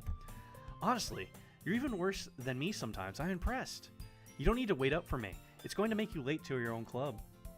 Well, I thought you might need some encouragement, so I thought, you know what? Well, that you could come to my club. Listen, iPhone. Has to use audio because it can't see really well. Because it can't see really well. Sayori. Yeah? I'm not talking to you, phone. God damn it. How do I pronounce this name without my phone listening? How far are you now? I just started. You're just in time. I just started. Yeah? There's no way I'm going to get... I had to finish that weird alpaca game first, which took me like an hour and a half. So I just started this. There's no way I'm going to your club. Meanie. Her is vice president of the literature club. I'm not going to say her name because my phone keeps fucking listening. Not that I was ever aware that she had an interest in literature. I want to save him, but I can't. He's committed. Is it really that bad? Horribly butcher the name. I was trying to horribly butcher the name. I'm not even saying it like straightforward, like the name of the phone, you know? In fact, I'm 99% sure she only did it because she thought it would be fun to help start a club.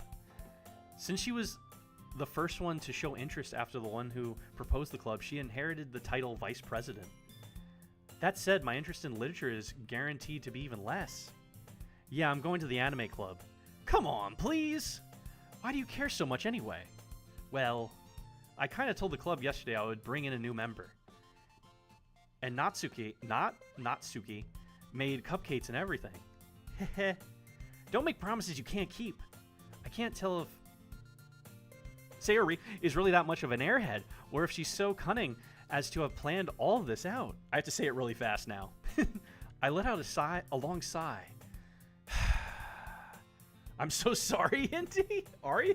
Everybody's like, apparently everybody's like thinking this is going to be so bad.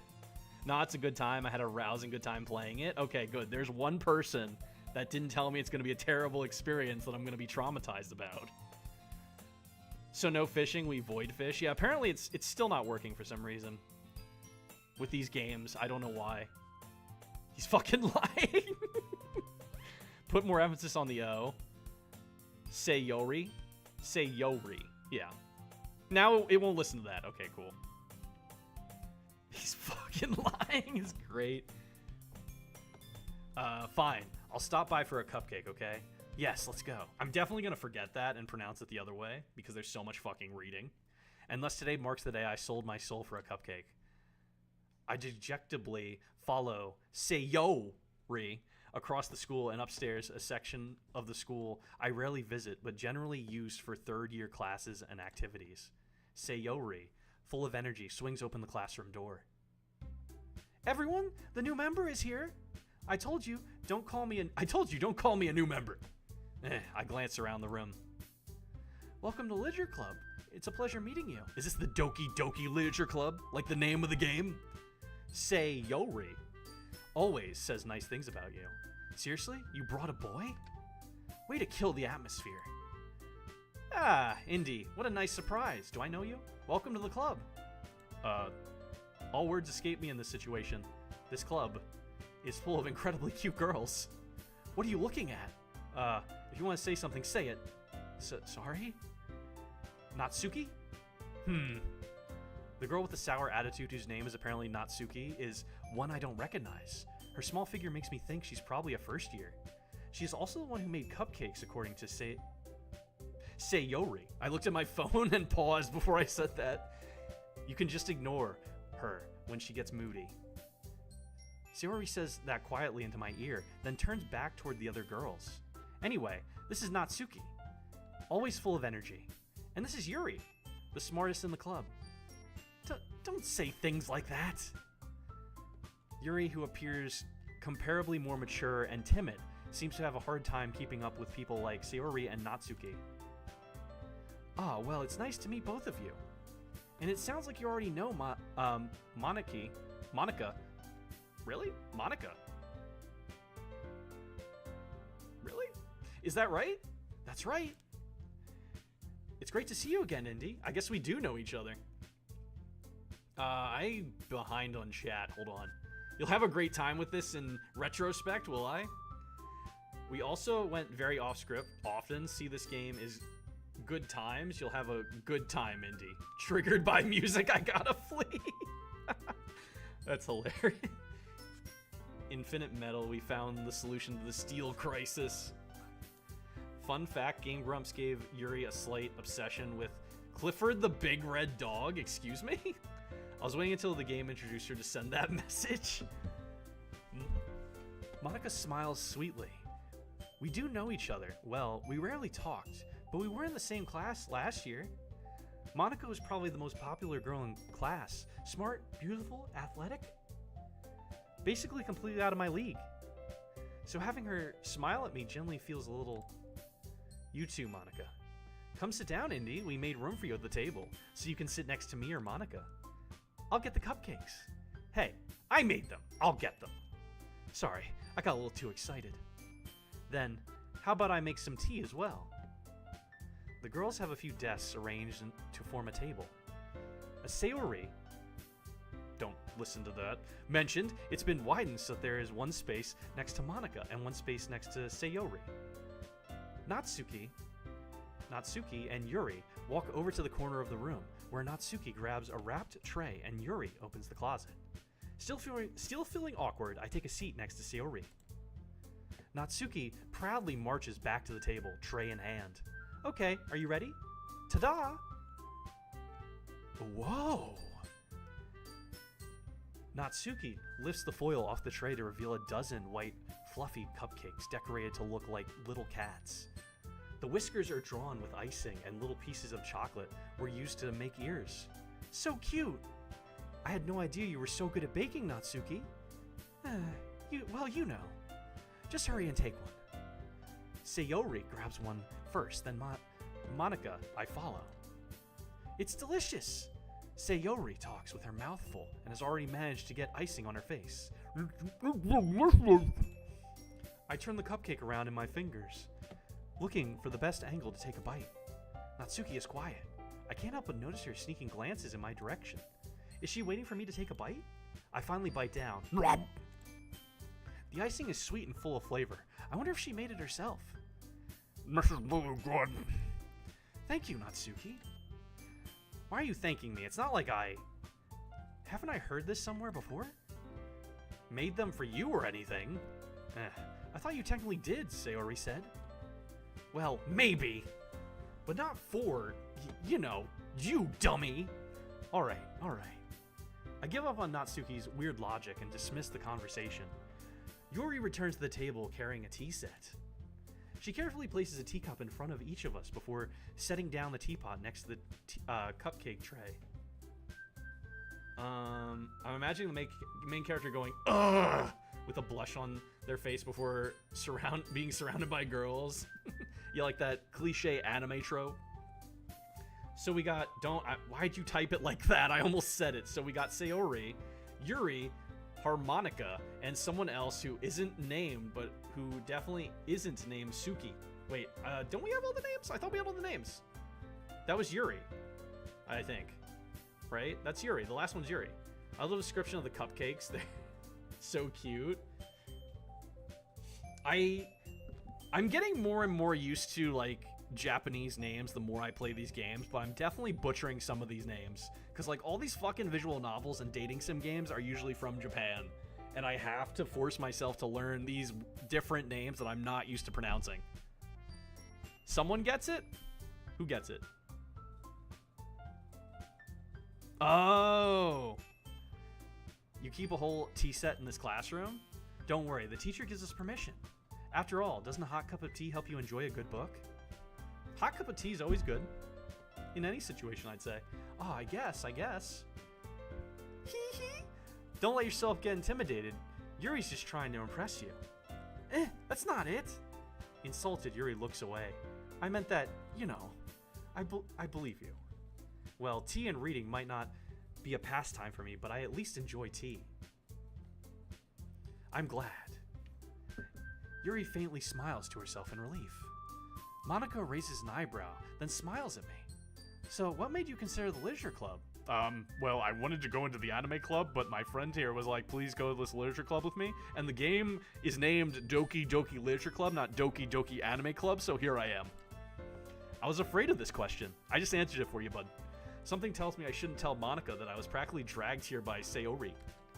Well, I haven't joined any clubs yet, and Sayori seemed really happy here, so...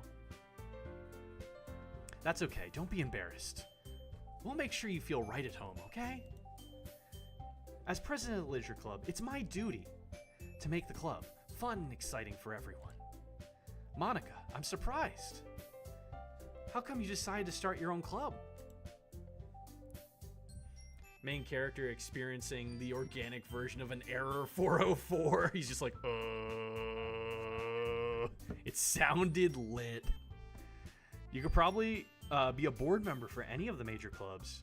Weren't you a leader of the debate club last year? Haha, well, you know. To be honest, I can't stand all the politics around the major clubs. It feels like nothing but arguing about the budget and publicity and how to prepare for events.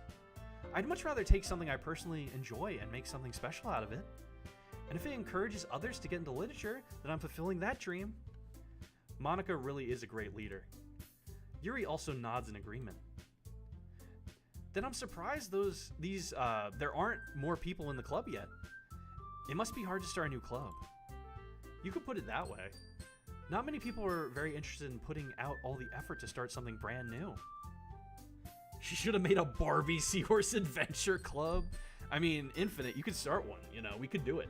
We could start that club. Now that's your job. Yeah, that's what I'm saying. He could do it and we could all be in it. Especially when it's something that doesn't grab your attention like literature. You have to work hard to convince people that they're both fun and worthwhile. But it makes school events like the festival that much more important. I'm confident that we can all really grow this club before we graduate. Right, everyone. Gonna lurk and pray for you. Thanks for the thoughts and prayers. Have a good lurk. All right, done. You're all in it. Binding contract. All right. Right, everyone? Yeah. We'll do our best. You know it. Everyone enthusiastically agrees. Such different girls, all interested in the same goal. Monica must have worked really hard just to find these three. Maybe that's why they were all so delighted by the idea of a new member joining. Though I still don't really know if I can keep up with their level of enthusiasm about literature. So Indy, what kind of things do you like to read? Well, anime. I like to read manga. That's all I really read. I don't really read a lot of books. I hate the big words without pictures, you know. First night in BCA club, you have to beat BCA. Hope you're ready. I heard it's not that long of a game, apparently, from Cryptic. And from you. Thanks for the hydrate. I appreciate it. Kixie, you're in the club too now, to be fair. Considering how little I've read these past few years, I don't really have a good way of answering that. Manga. I knew it. I fucking knew it. I knew that's what he was gonna say. I mutter quietly to myself, half-jokingly. Manga. It's not that long, nah. Natsuki's head suddenly perks up. It looks like she wants to say something, but she keeps quiet. Not much of a reader, I guess. Well, that can change. What am I saying? I spoke without thinking after seeing Yuri's sad smile. Anyway, what about you, Yuri? Well, let's see. Yuri traces the rim of her teacup with her finger.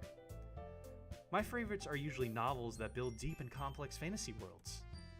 I said manga, and these women actually read, like, long books, and my guy's like, I read manga, you know, with all the pictures and the anime stuff, you know? I don't read anything too crazy. Moon Cthulhu initiation. Getting to know the members, we are. The level of creativity and craftsmanship behind them is amazing to me. And telling a good story is such a foreign world and is equally impressive. Yuri goes on, clearly passionate about her reading. She seems so reserved and timid since the moment I walked in, but it's obvious by the way her eyes light up that she finds her comfort in the world of books, not people. But you know, I like a lot of things. Wow, imagine a literature club reading full books. My character apparently doesn't read that much, and I can relate. He just reads manga. Stories with deep philosophical elements usually immerse me as well. Isn't it amazing how a writer can so deliberately take advantage of your own lack of imagination to completely throw you for a loop? All right, calling out my imagination. Anyway, I've been reading a lot of horror lately. I read a horror book once. I read a horror book once. I desperately grasped something I can relate to at the minimum level. At this rate, Yuri might as well be having a conversation with a rock. Really? I wouldn't have expected that, Yuri. For someone as gentle as you, I guess you could say that. But if a story makes me think or takes me to another world, then I really can't put it down. Surreal horror is often very successful at changing the way you look at the world, if only for a brief moment. Ugh, I hate horror. Oh, why is that? I meant as a major reader, my brain's a little derped. Yuri is a reader. Yeah, she's definitely a big reader. Natsuki's eyes dart over to me for a split second. Never mind. That's right, you usually like to write about cute things, don't you, Natsuki? What? What gives you that idea? You left a piece of scrap paper behind last club meeting. It looks like you were working on a poem called Don't Say It Out Loud, and give me that back. Fine, fine. Your cupcakes, your poems, everything you do is just as cute as you are. Sayori sidles up behind Natsuki and puts her hands on her shoulders. I'm not cute! Natsuki, you write your own poems? Well, I guess sometimes. Why do you care? I think that's impressive. Why don't you share them sometime? No. Natsuki averts her eyes. You wouldn't like them. Not a very confident writer yet. I understand how Natsuki feels. Sharing that level of writing takes more than just confidence. The truest form of writing is writing to oneself. You must be willing to open up your readers, exposing your vulnerabilities and showing even the deepest reaches of your heart. Do you have a writing experience too, Yuri? Maybe, if you share some of your work, you can set an example and help Natsuki feel comfortable enough to share hers. No, I don't want to do it. I guess it's the same for Yuri. I wanted to read everyone's poems. We all sit in silence for a moment. Okay, I have an idea, everyone. Yes? Natsuki and Yuri look quizzically at Monica. Let's all go home and write a poem of our own. The next time we meet, we'll all share them with each other. That way, everyone is even. Yeah, let's do it. Plus, now that we have a new member, I think it would help us all get a little more comfortable with each other and strengthen the bond of the club. Isn't that right, Indy? Monica smiles warmly at me once again. Hold on, there's still one problem. What's that? Now that we're back on to the original topic of me joining the club, I bluntly come forth with what's been on my mind the entire time. I never said I would join this club. Sayori may have convinced me to stop by, but I never made any decision. I still have other clubs to look at, and I lose my train of thought. All four girls stare back at me with dejected eyes. But I'm sorry, I thought... Indy, you all... I'm defenseless against these girls. How am I supposed to make a clear-headed decision when it's like this? That's it. If writing poems is the price I need to pay in order to spend every day with these beautiful girls. Right. Okay, I've decided then. I'll join the literature club. One by one, the girls' eyes light up. Yes, I'm so happy. Sayori wraps her arms around me, jumping up and down. Hey, you really did scare me for a moment. If you really just came for the cupcakes, I would be super pissed. Then that makes it official.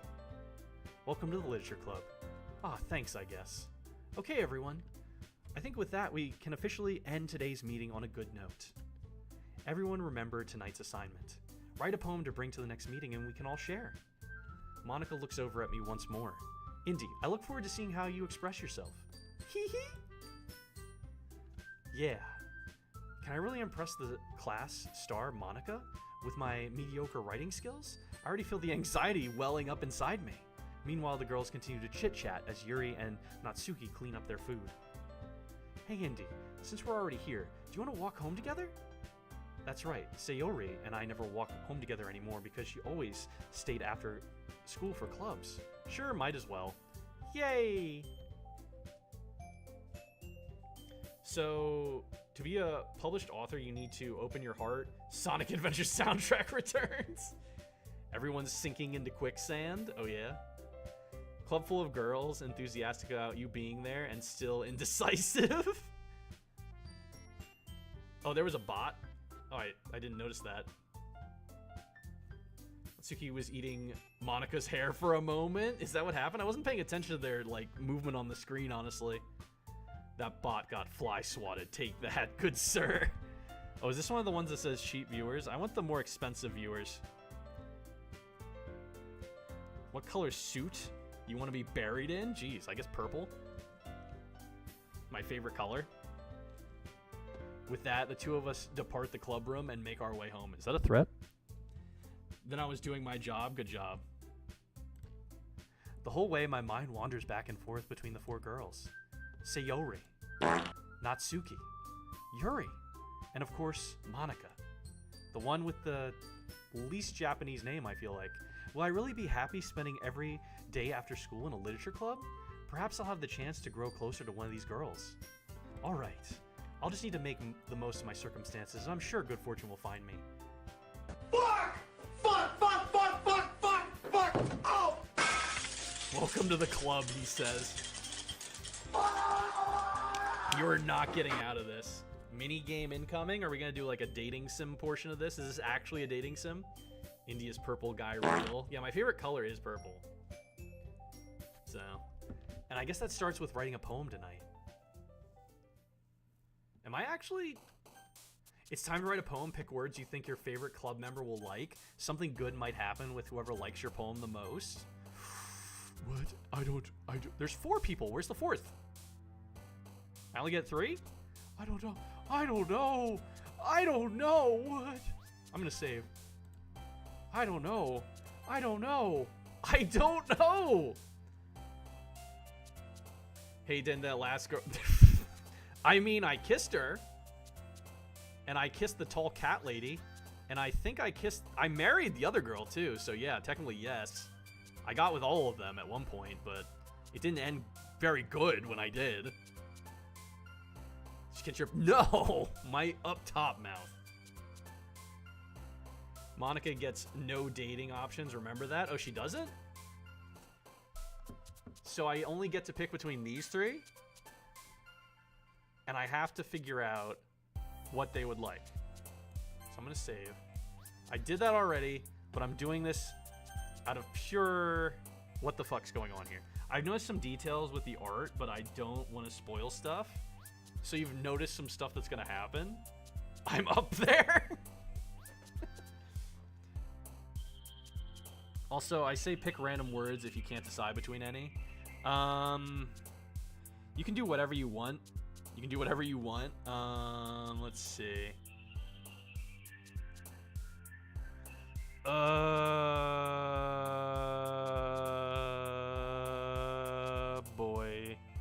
Boy. Let's see. Now write a poem for us right now. What the fuck? I don't know how this is gonna go because I only see the first word. You have to tell us what the parts are. I don't fucking know.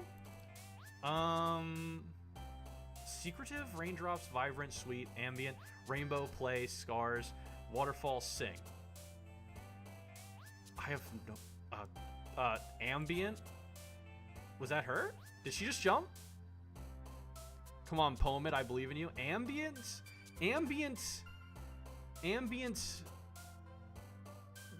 Music. She liked that. I don't know why. Ambient music. Uncontrollable. Ambient music, uncontrollable. Ambient tones of music flow through my... The girl that likes the words you picked will jump. I see that, apparently. I don't... Lazy, vitality. They jump when they like it, and you can start to get an idea of their personalities. Flying heartbeat of eternal. Heartbeat. She liked that. Kawaii. Oh, she liked that.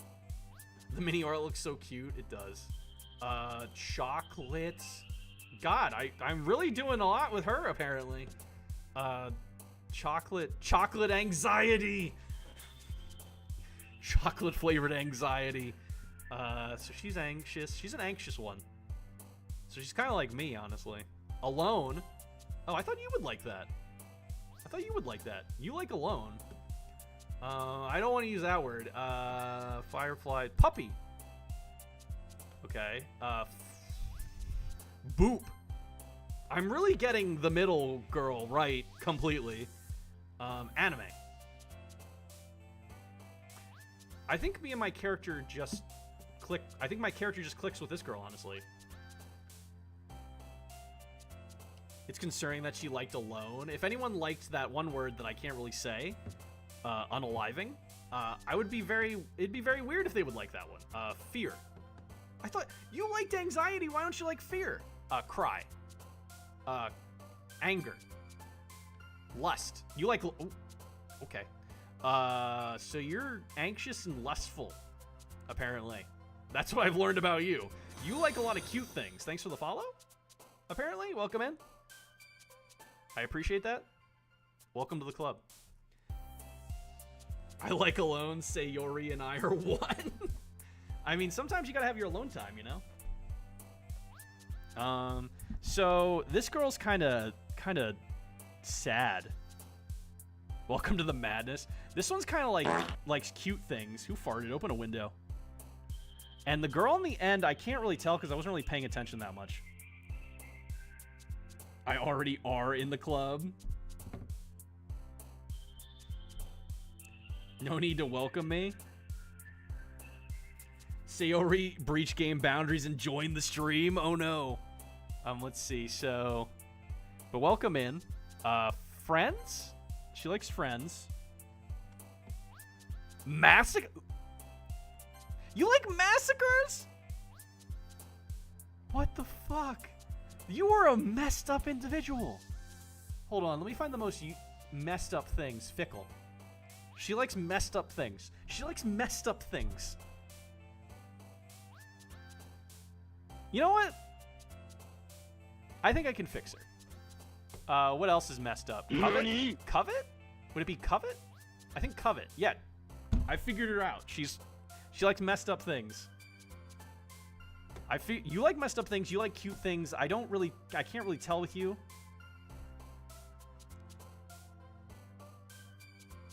Oh, Indy over here judging people for liking messed up things. I can't tell what the girl on the left is about. I wasn't paying that much attention to the girl on the left. Pure? Okay. The girl in the middle is like pure happy-go-lucky girl. Hi again, Indy. Glad to see you didn't run away on us.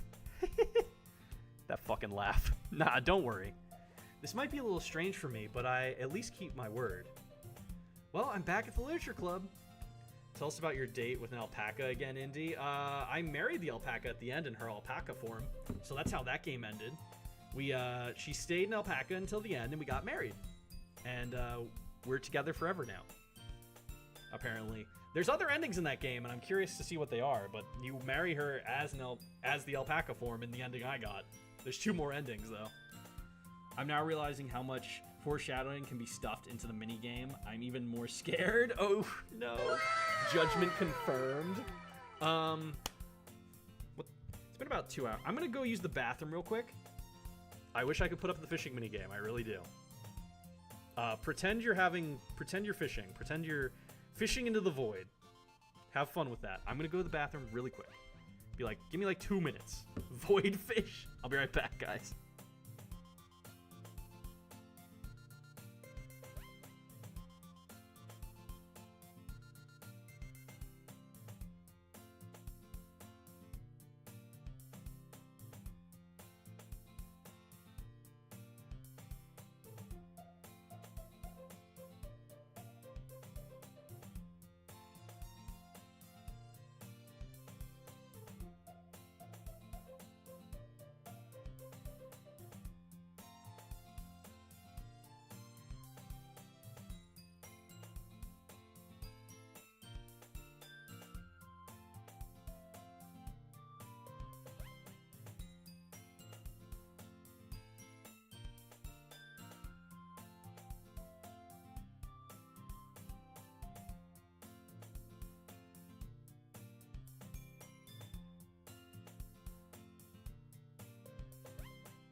You can take my cash, you could burn my house, you could force feed trash. I'd let you kick my balls while I chewed on glass before I even thought about letting someone touch my glove. You'll have to take my life, you'll have to steal my dog, have to beat my wife, you'll have to kill my mom with a rusty knife. You'll have to break my legs before I ever let you touch my clogs. You guys having fun?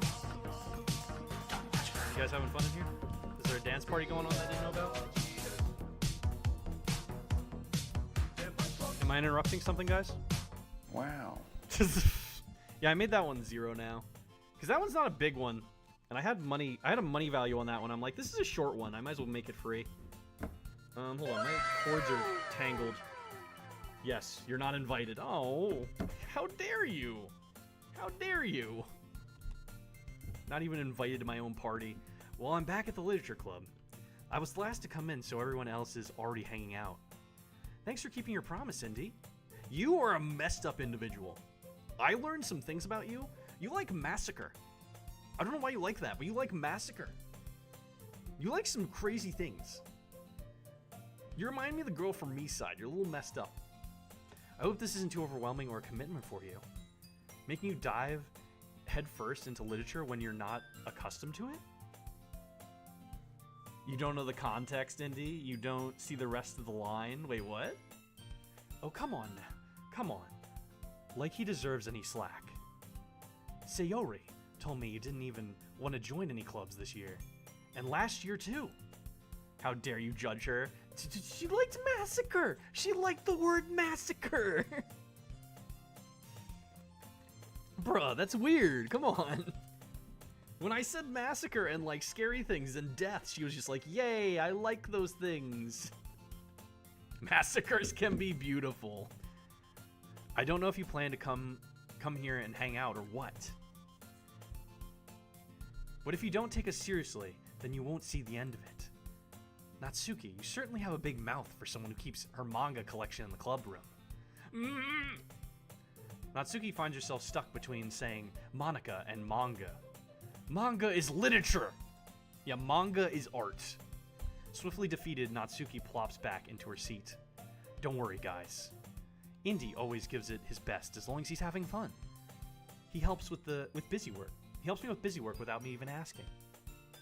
Like cooking, cleaning my room. How dependable. Sayori, that's because your room is so messy it's distracting. And you almost set your house on fire once. Is that so? You two are really good friends, aren't you? I might be a little jealous. How come? You and Indy can become good friends too. Sayori? As usual, Sayori seems oblivious to the weird situation she just put me into. Oh, Yuri. Even brought you something today, you know? Wait, Sayori? Me? Not really. Don't be shy. It's really nothing. What is it? Never mind. Sayori made it sound like a big deal when it's really not. What did I do? I'm sorry, Yuri, I wasn't thinking. I guess that means it's up to me to rescue this situation. Hey, don't worry about it. First of all, I wasn't expecting anything in the first place. So any nice gesture from you is a pleasant surprise. It'll make me happy no matter what. Is that so? Yeah, I won't make it a big deal if you don't want it to be. Alright. Well, here. Yuri reaches into her bag and pulls out a book. I didn't want you to feel left out. So I picked out a book that I thought you might enjoy. It's a short read, so it should keep your attention even if you don't usually read. And we could, you know, discuss it if you want. This is... How is this girl accidentally being so cute? She even picked out a book she thinks I'd like despite me not reading much. Yuri, thank you. I'll definitely read this. I enthusiastically take the book. Phew. Well, you can read it at your own pace. I look forward to hearing what you think. Now that everyone's settled in, I expected Monica to kick off some scheduled activities for the club. It's Clifford the Big Red Dog? That book? Is that what it is? Hold on, where was I? What were we thinking? We should have just thrown you off a cliff? Game Grump quote? You can't judge her. I mean, she can't help what she likes. Fucking massacres, though? It's a poem after all. She may just like how it's used in the poem. Okay, fair.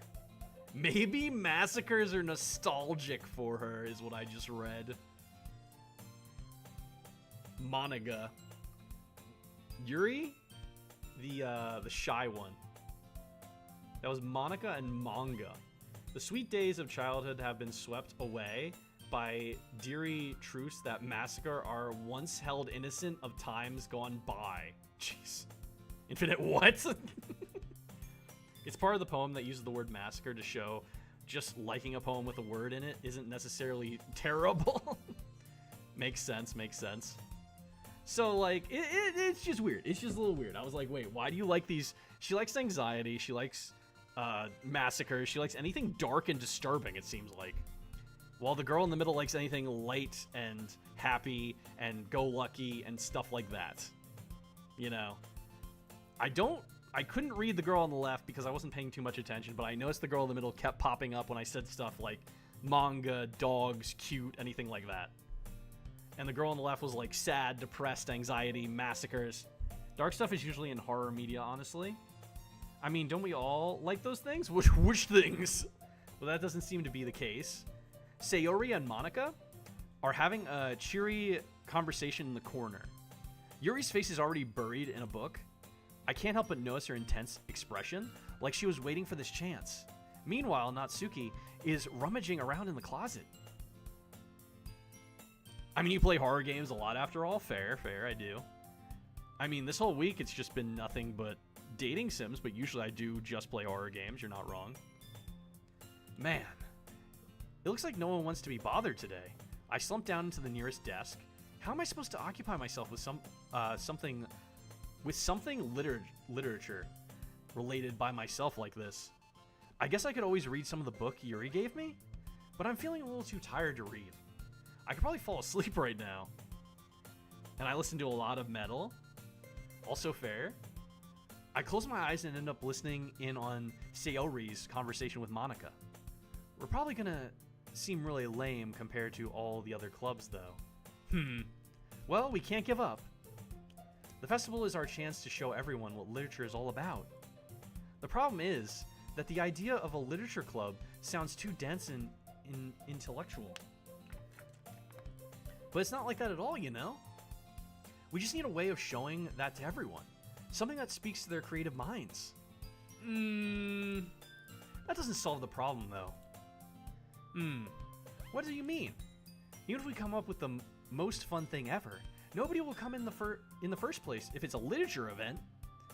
So it's important to figure out how to get people to show up in the first place, you know?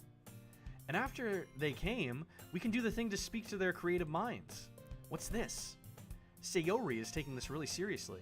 It's rare to hear her deliberating like this. Oh, that's a good point.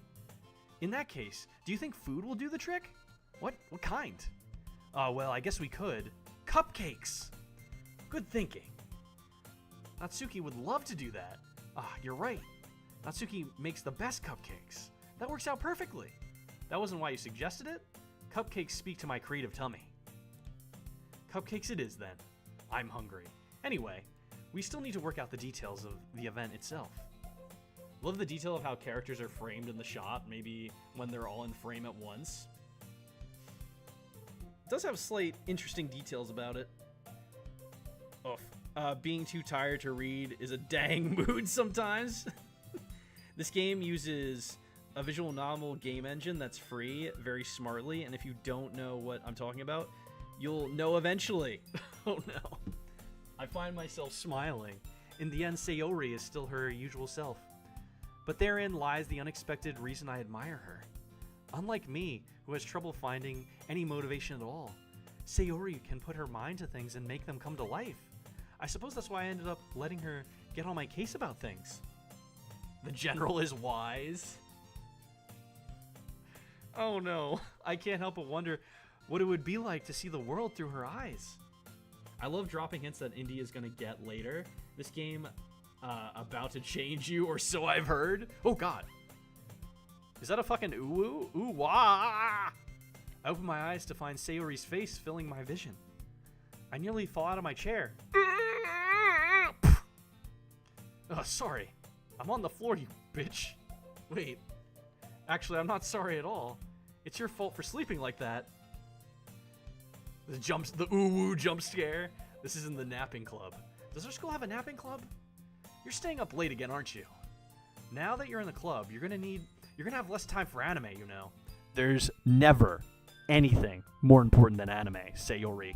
You take that back right now, or I am leaving this club and joining the anime club. You take that back right now.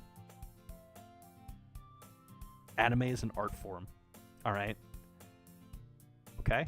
Got that? Okay, cool. You'll need to get used to it. Don't say that so loud. I glanced over my shoulder to see if Monica overheard. They're just trying to scare you. It's kind of like the alpaca. It's kind of like the alpaca game. No, I don't think so. You know what else is an art form? What? Massacres? Jesus Christ. Can I quote you on that, Infinite?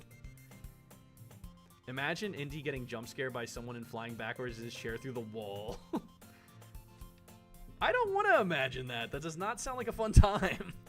I glanced over my shoulder to see if Monica overheard. It's true, though. Yeah. I know. You're always looking out for me, Sayori. Hee hee. It's what I do best. That's a problem. What about you? You look out for me better than you look out for yourself. You're still over sleeping every day, aren't you? Not every day. You can do what you want. I'll just judge you anyway. Fair. That's not very convincing. How many days this past week have you gotten up on time? It's a secret. I knew it. Come on. She puts her fingers together and does that thing. Please stop. Stop it. Come on. I would stop it. At least give me the benefit of the doubt. I can't even do that. Look, Sayori, it's written all over you. Sayori glances around at herself. I didn't say it. Shut up, phone. She make a tiny house roof. Oh, that's what that is then. That's what they do with their fingers. How's it written all over me? You were clearly in a rush this morning. Look, your hair is sticking out all over here. Ah! I run my fingertips down the side of Sayori's hair, trying to straighten it out. Man, you really need a brush for this. My hair is just really hard to get right. I won't fall for that. There's more than just your hair. Look, your bow isn't straight either. And there's a toothpaste stain on your collar right here. I try to wipe off the stain with my finger, but nobody would ever notice. Of course they would. Nobody's gonna tell you about it because they don't want to embarrass you. Fortunately, I really don't care about that. Hey, you meanie! And you don't even keep your blazer buttoned up. Seriously, Sayori, why do you think you don't have a boyfriend yet?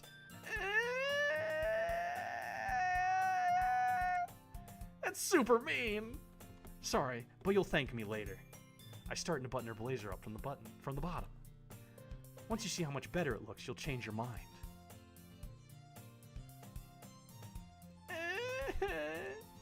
This is so funny.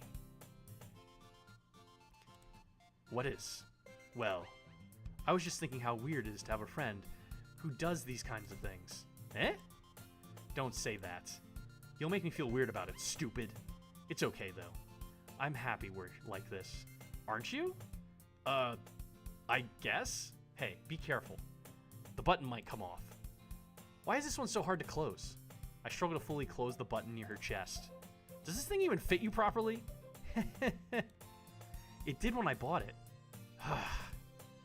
If you ever buttoned it, you would have noticed sooner that it doesn't fit you anymore. What are you smiling about? It means my boobs got bigger. Don't say that out loud! Anyway, you look much better now, so... Why does it feel strange to see Sayori's blazer buttoned up like that? But it's so stuffy. Ooh. It's not worth it at all. Sayori hastily unbuttons her blazer once more. I swear to God, phone, I'm gonna beat your ass, phone. Phew. That's so much better. I missed a bit in chat. If you study massacres, usually, yes, they have a huge point to them that could be considered artistic. I mean, twistfully artistic, but usually they're planned to make a big point. Wow, so critical and so bad with personal space. I'm just gonna quote / reference as much as I possibly can. You are the hard truth, friend. Apparently, I was being very aggressive with her. Gonna, not gonna. I don't even know what a gumbna is. Sound like Indy was whimpering in fear with the that noise. I love this girl's art style, honestly. Wow. She nearly ooh-wooed. She was like, ooh. She just didn't do the woo. She just did the ooh. Sayori puts her arm out and twists around. So if I keep it unbuttoned, then I won't get a boyfriend, right? What kind of logic is that? And why are you saying that like it's a good thing? Because if I have a boyfriend, then he wouldn't even let you do things like this. And you take care of me better than anyone else would anyway. Idi uwu redeem when. One of these days I'll put that in there. You're gonna abuse it though, you have so many points.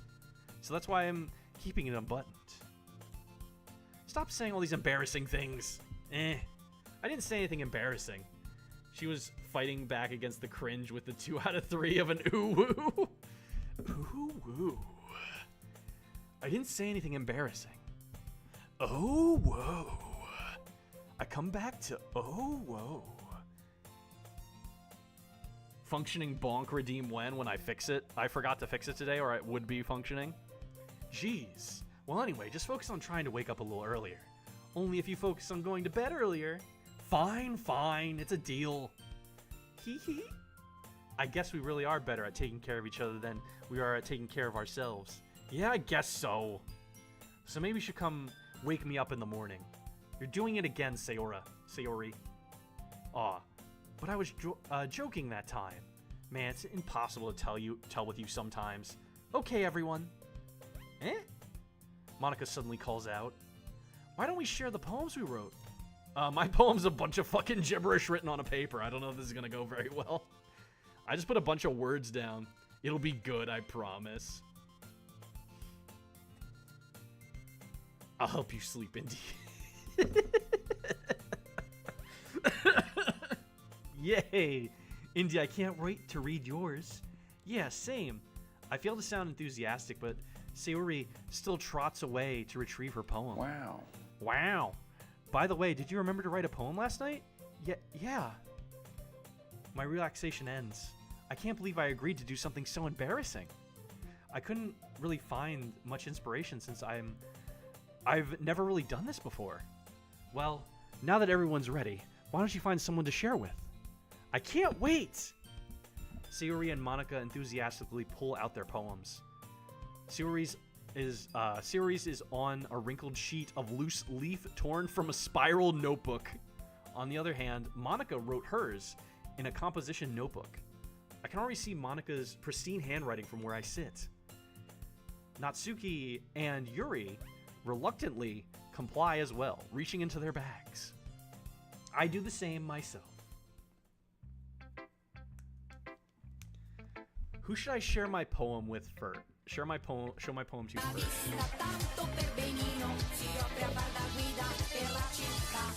My poem started normal and turned into a massacre. Thanks to the redeem.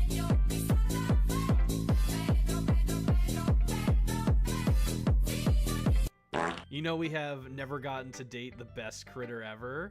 Pedro? Is that the best critter ever?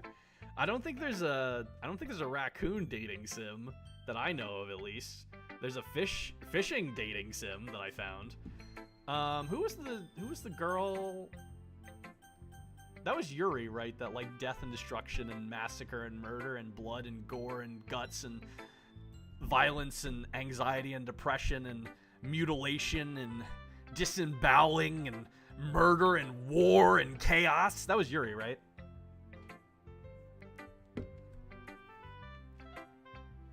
that was me. Funny that Pedro covered up everyone's options but Monica. I mainly remember this background from the meme where the cat shatters immediately. This music reminds me again. I don't know that meme. Funny how that lined up. So I think I want to do Yuri because she likes death and destruction and murder and chaos and blood and gore and disembowelment and war and famine and genocide and anxiety and depression and sadness and despair and everything so bad. That's Yuri. I think Yuri seems to be the most experienced, so I should start with her. I think it's her. Murder. Calm down, Indy. I can trust your opinion to be fair. Yeah, it's her.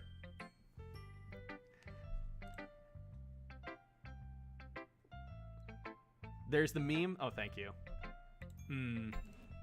Yuri stares at the poem. A minute passes, more than enough time for her to finish reading. Oh, sorry. I forgot to start speaking. It's fine, don't force yourself. I'm not. I just need to put my thoughts into words. You should play the meme, Indy. Hold on. I mean, I don't have like a second monitor I could play it on right now, so I'd have to like close the game. Put it in the meme of the Discord. Thanks for sending a jump scare, Goose. Is it loud? Hold on. Okay. This is your first time writing a poem, right? It's a second long. Okay, hold on. I'll play it into the mic from my phone. How's that sound? I'm not going to make it very loud. Hold on. I got to mute my stream for this. And then I'll play it. Jesus Christ, it was like a second long. I already missed it. Hold on.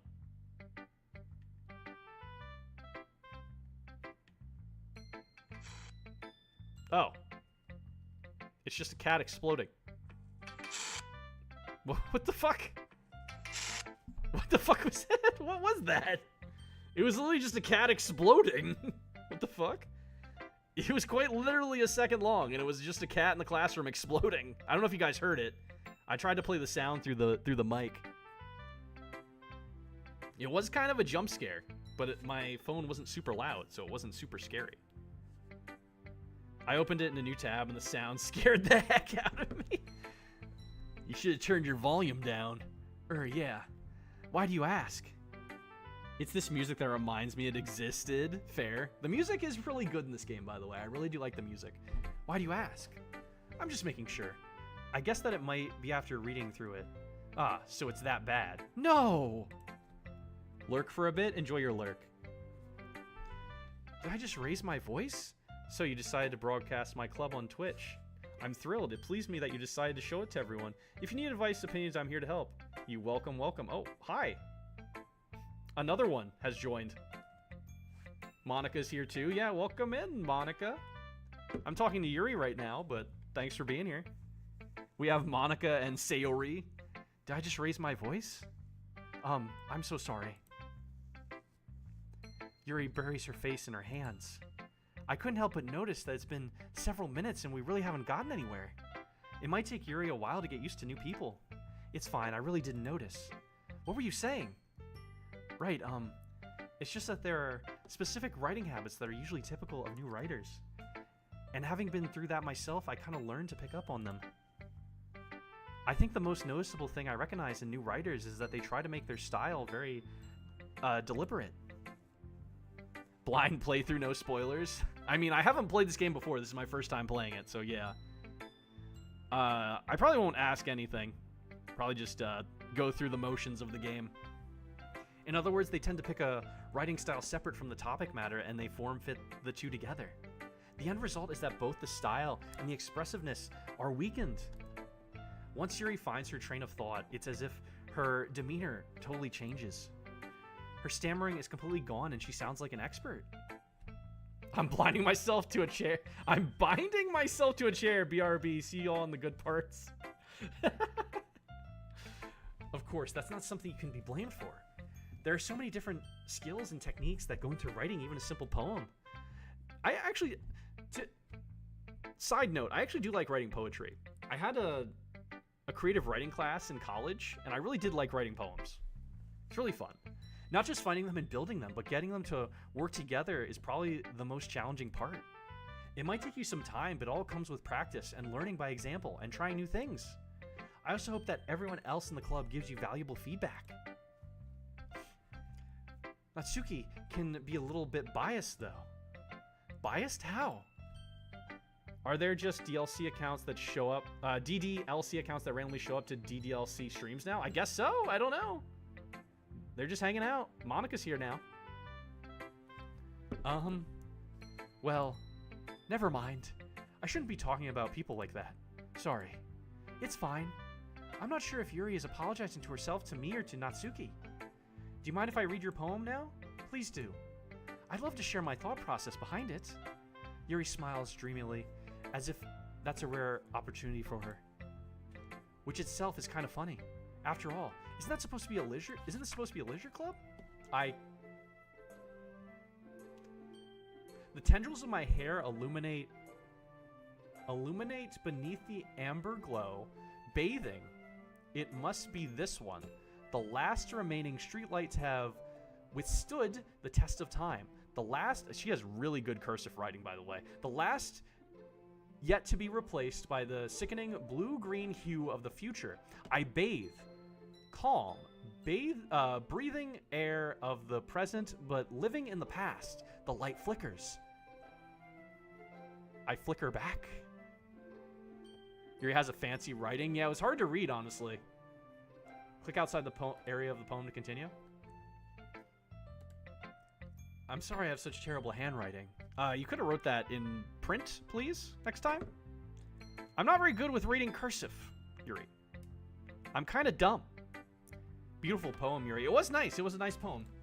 What? I wasn't thinking that at all. But it took you a long time to read because it was written in cursive and I'm very dumb. I'm just dumb, all right? It's not you, it's me. I'm the dumb one, all right? Well, I just don't read script very often. I actually think your handwriting is pretty. That's a relief. Also, I like the poem. Even though it's short, it was really descriptive. It wasn't too short. I usually write longer poems. I have terrible handwriting. Nah, I just don't get it. My bad, I'm stupid. Yeah, it's harder for me to read cursive sometimes, especially when people have fancy cursive. Not at all. I'm really glad you like it. Yuri, question mark, question mark, question mark. I'll be honest. Since it's our first time sharing, I wanted to write something a little more mild. Something easy to digest, I suppose. Are you into ghosts, Yuri? Hoo-hoo. Actually, the story isn't about a ghost at all, Indy. Really? I must have totally missed the point. Well, I suppose you did only glance over it after all. I read the whole damn thing. Shut up. I didn't just glance. I read the whole thing out loud. Thanks for the follow. But remember that poets... Welcome to the club. But remember that poets often express their own thoughts, feelings, and experiences in their work. Like Indy to miss the point? Shut up. It seems like they say that again. Monica, you already said that. I read it before. You said it previously. I know. I'm in your club. Are you working on a script or something? They might be. They usually do more than tell a simple story or paint a picture. In this case, perhaps the subject of the poem is only being symbolically compared to a ghost. Lingering in her last remaining place of comfort, unable to let go of the past. And soon to be left with nothing. That's a lot more solemn, putting it that way. Monica in the corner. I'm going to working for festival? Wait, what? Line? Wait, what? I hadn't even thought of that. That's impressive. It's nothing really. Well, it makes me happy that you think that.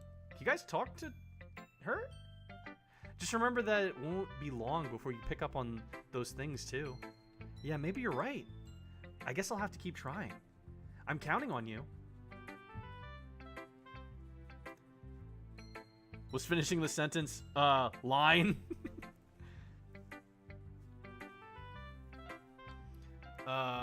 Okay, who should I show my poem to next? I think Sayori would be next. Monica's in here, so she'll judge me if I don't go to her next, though, so I don't know. I feel like Sayori. Because she's like my best friend. She clearly likes the main character, but she's just not outwardly saying it. Let's go to her. Oh my goodness. This is so good, Indy. Eh? I'll judge you regardless. Of course you will. I love it. I had no idea you were such a good writer. Sayori, you must be seriously overreacting. I'm not a good writer at all. I honestly have no idea what I'm doing. Well, maybe that's why. Because I had no idea what I like either. Jeez. Yuri's opinion was way more constructive than this. Maybe even Natsuki's. Are you sure you don't like it just because I wrote it? Eh? Well, I'm sure that's part of it. I think I understand you better than a lot of other people, you know? So when I read your poem, it's not just a poem. It's an indie poem. And that makes it feel more extra special. Like I can feel your feelings in it. Sayori hugs the sheet against her chest. God damn it. My phone picked that up again. Reaction to your poem. She's like, she's obviously into the main character. It's very obvious. You're so weird. I'm really happy just that you wrote one. It just reminds me of how you're really a part of the club now. Not to mention the fact that I'm standing in front of you in the club room. Well, of course. I'm not really into it yet, but that doesn't mean I'll break my promise. See? It's like I said before, Indy. What's going on? Your phone keeps responding saying chest or something? You know what my phone's responding to. She's being so positive? Yeah, because she's like your best friend and definitely totally into you. So she's just gonna say everything good about you, regardless of how bad it is. Deep down, you're not selfish at all, you know. Trying new things like this for other people. That's something that only really good people do. Thanks, Sayori. I have to really enthuse the yo. I'm not sure if Sayori sees the full picture of my motive here. Then again, I can't deny that she's part of the reason I joined. Knowing how much this means to her and all. Yeah. And I'm going to make sure you have lots of fun here, okay? That will be my way of thanking you. Alright. I'm going to hold you to that then. Yay! Now you'll read my poem too, right? Don't worry, I'm really bad at this. We'll see about that. Oh, hers is in print. Dear sunshine, the way you glow through my blinds in the morning, it makes me feel like you missed me. Kissing my forehead to help me out of bed, making me rub the sleepy from my eyes. Are you asking me to come out and play? Are you trusting me to wish away a rainy day? I look above, the sky is blue. It's a secret, but I trust you too. If it wasn't for you, I could sleep forever, but I'm not mad. I want breakfast. That was cute. Sayori. This is just a guess, but did you wait until this morning to write this? No. Just a little bit. You can't answer just a little bit to a yes or no question. I forgot to do it last night. Well, at least that makes me feel a little better about myself. Don't be mean. I still tried my best. Ah, yeah. I didn't mean to say this, it was a bad poem. It came out nice, or how should I put it? It sounds just like you. Really? Yeah. Especially that last line. I made eggs and toast. Even though you were late to school? It's bad to skip breakfast. I get all cranky. Well, I guess there's no point in arguing. Anyway, thanks for showing me. Hee hee. This was so much fun. Monica's the best. Oh, yeah. But next time, I won't forget. And I'm going to write the best poem ever. Well, I guess I look forward to it. Haiku can be fun, but sometimes they don't make sense. I really did like writing poems when I did my creative writing class. It was a lot of fun. I think I just liked that class overall, though, because I could actually write what the fuck I wanted rather than being like, oh, you have to write this. It was like basically like, here's the smallest point of what you need to write. Do whatever you want. And that's what I loved about that class. We could do Natsuki. I feel like Monica should be last. My gosh, that's funny. What is? Monica and Natsuki. So Natsuki? All right. I think you're going to like this one, actually. I used a lot of words that you liked. Well, it's about what I expected from someone like you.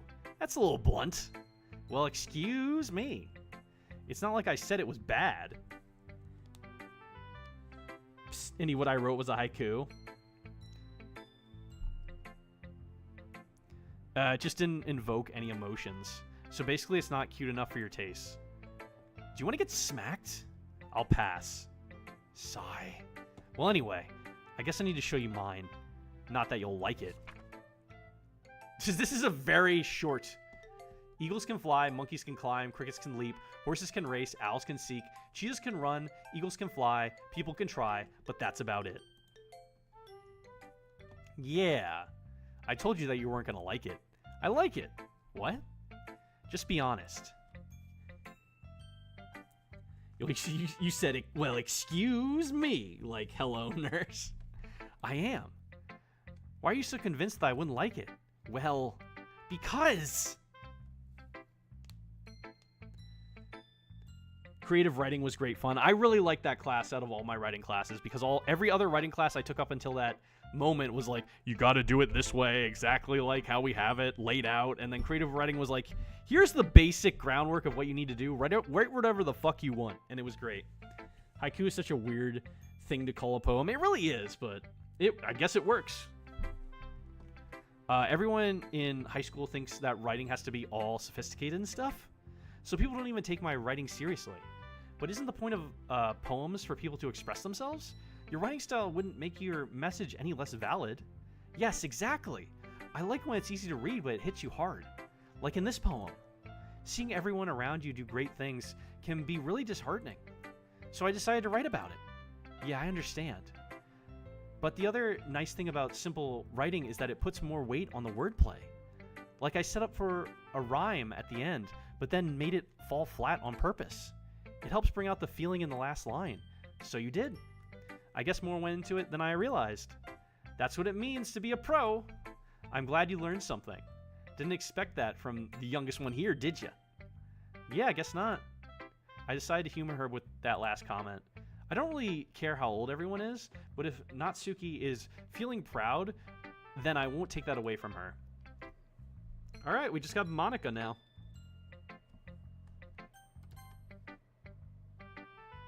Hi, Andy. Having a good time so far? Yeah. Good, glad to hear it. By the way, since you're new and everything, if you ever have any suggestions for the club, like new activities or things we can do better, I'm always listening. Don't be afraid to bring things up, okay? We got the club leader left. Yeah, I saved the best for last, clearly. The one in charge. Alright, I'll keep that in mind. Of course I'll be afraid to bring things up. I'm much better off just going with the flow until I'm more settled in. Yeah, I would not bring anything up. I'm the type of person that would just sit back there like, this is good, I'm fine. Notice the front profile? What do you mean? What do you mean? What do you mean?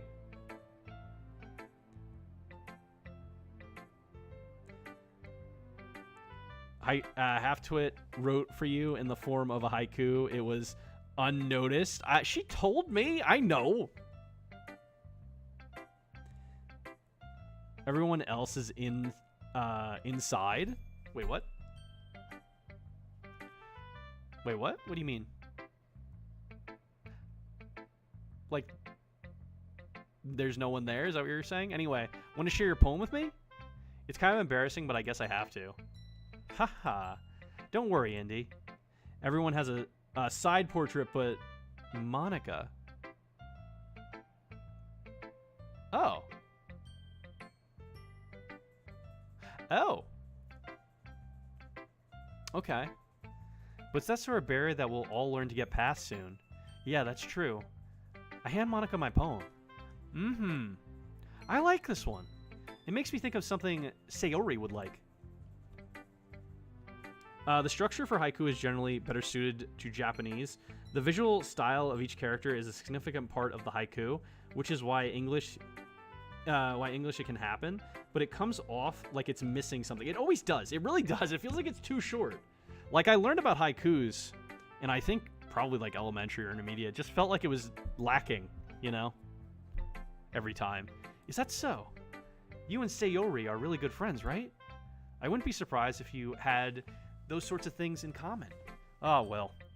We may be good friends, but Sayori and I are actually really different. Well, that may be the case, but maybe there are also some similarities that you wouldn't expect. The way she talks about you. It sounds like the two of you really care about each other's well-being. Even if you show it in different ways, it ends up being more similar than you'd think. So I think that's the kind of vibe I get when reading your poem. You sure you're not reading into it too much? I could be. Oh gosh, I sound like Yuri. But in any case, Sayori's writing has kind of a gentle feel to it. I can tell that she likes exploring with emotions, like happiness and sadness. Who knew that someone so happy would enjoy sad things too? Yeah, that's totally unexpected. Well, to each their own. And you shouldn't be afraid of to experiment a little bit either. I'm sure I'll end up trying different things a lot. It could take a while before I feel comfortable doing this. That's okay. I'd love to see you try new things. That's the best way to find the kind of style that suits you. Everyone else might be a little bit biased towards their own kinds of styles. But I'll always help you find what suits you the most. I'm taking a drink real quick. I think I have another water bottle behind me. Let me check real quick. I just finished my water bottle. I'm okay.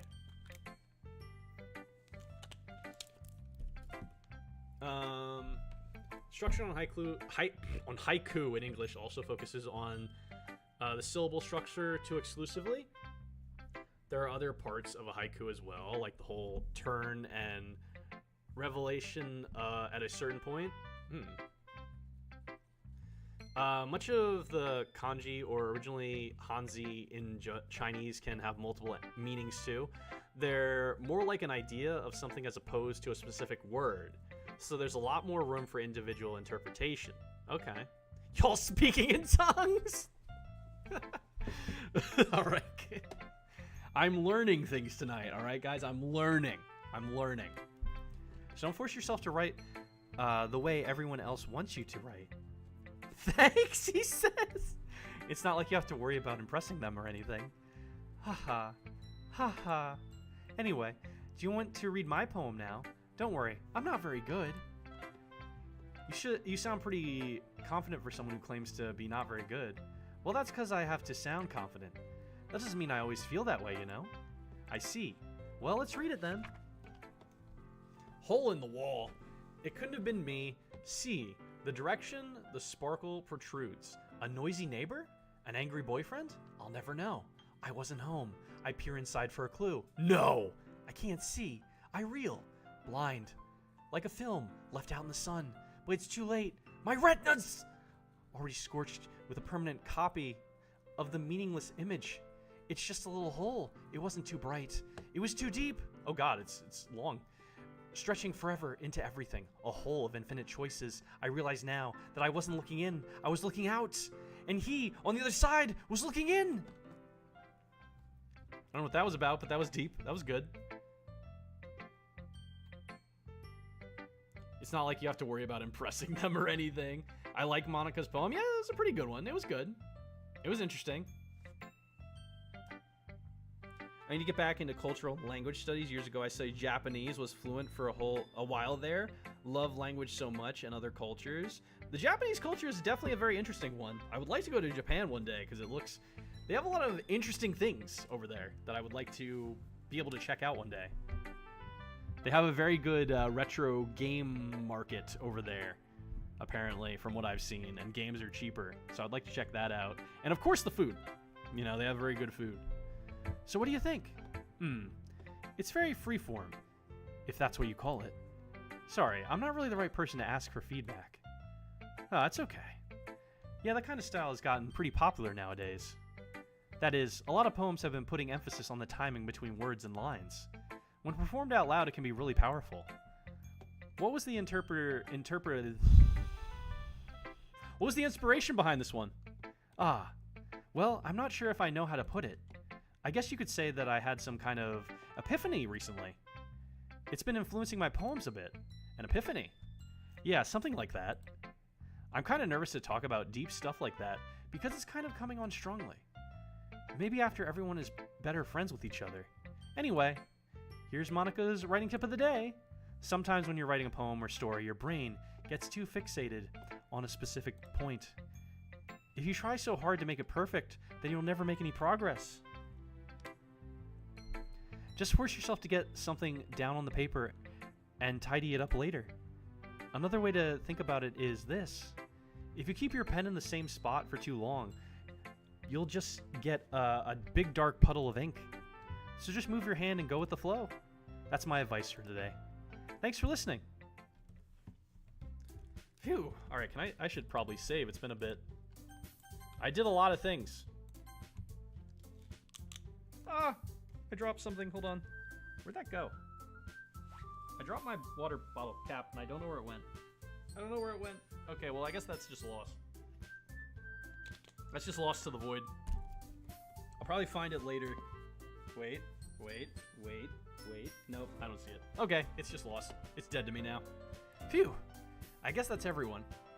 I glanced around the room. That was a little more stressful than I anticipated. It's as if everyone is judging me for my mediocre writing abilities. Even if they're just being nice, there's no way my poem can stand up to theirs. This is a literature club, after all. I sigh. I guess that's what I ended up getting myself into. Across the room, Sayori and Monica are happily chatting. He's gonna find that bottle cap in the fish pond fishing now. That's where it's at. Well, I can't find it until the fishing minigame comes back. My eyes land on Yuri and Natsuki. They gingerly exchange sheets of paper, sharing their respective poems. As they read in tandem, I watch each of their expressions change. Natsuki's eyebrows furrow in frustration. Meanwhile, Yuri smiles sadly. What's with this language? Did you say something? Oh, it's nothing. Natsuki dismissively returns the poem to the desk with one hand. I guess you could say it's fancy. Thanks. Yours is cute. Cute? Did you completely miss the symbolism or something? It's clearly about the feeling of giving up. How can that be cute? I know that. Indy better add that one missing bottle cap as a fish. There you go. I'll do that later. I just meant the language, I guess. I was trying to say something nice. Eh? You mean you have to try that hard to come up with something nice to say? Thanks, but it really didn't come out as nice at all. Well, I do have a couple of suggestions. If I was looking for suggestions, I would have asked someone who actually liked it. Which people did, by the way. Sayori liked it, and Indy did too. So based on that, I'll gladly give you some suggestions of my own. First of all, excuse me. I appreciate the offer, but I've spent a long time establishing my writing style. I don't expect it to change anytime soon unless, of course, I come across something particularly inspiring, which I haven't yet. And Indy liked my poem too, you know. He even told me he was impressed by it. Natsuki suddenly stands up. Oh? I didn't realize you were so invested in trying to impress our new member, Yuri. That's not what you're just... Yuri stands up as well. Maybe you're just jealous that Indian appreciates my advice more than he appreciates you. Huh? And how do you know he didn't appreciate my advice more? Are you that full of yourself? No. If I was full of myself, I would deliberately go out of my way to make everything I do overly cutesy. You? Is everyone okay? Well, you know what? I wasn't the one whose boobs magically grew a size bigger as soon as Indy started showing up. Natsuki! Natsuki, that's a little... This doesn't involve you. I don't like fighting, guys. Here comes a good moment. Prepare for the Sayori option. Suddenly both girls turn towards me as if they just noticed I was standing there. Indy! She's just trying to make me look bad. That's not true. She started it. If she could get over herself and learn to appreciate that simple writing is more effective, boobs, then this wouldn't have happened in the first place. What's the point in making your poems all convoluted for no reason? The meaning should jump out at the reader, not force them to have to figure it out. Help me explain that to her, Indy. Wait. There's a reason we have so many deep and expressive words in our language. It's the way to convey complex feelings and meaning the most effectively. Avoiding them is not only unnecessarily limiting yourself, it's also a waste. You understand that, right, Indy? Well? How did I get dragged into this in the first place? It's not like I know anything about writing. But whomever I agree with, they'll probably think more highly of me. Save.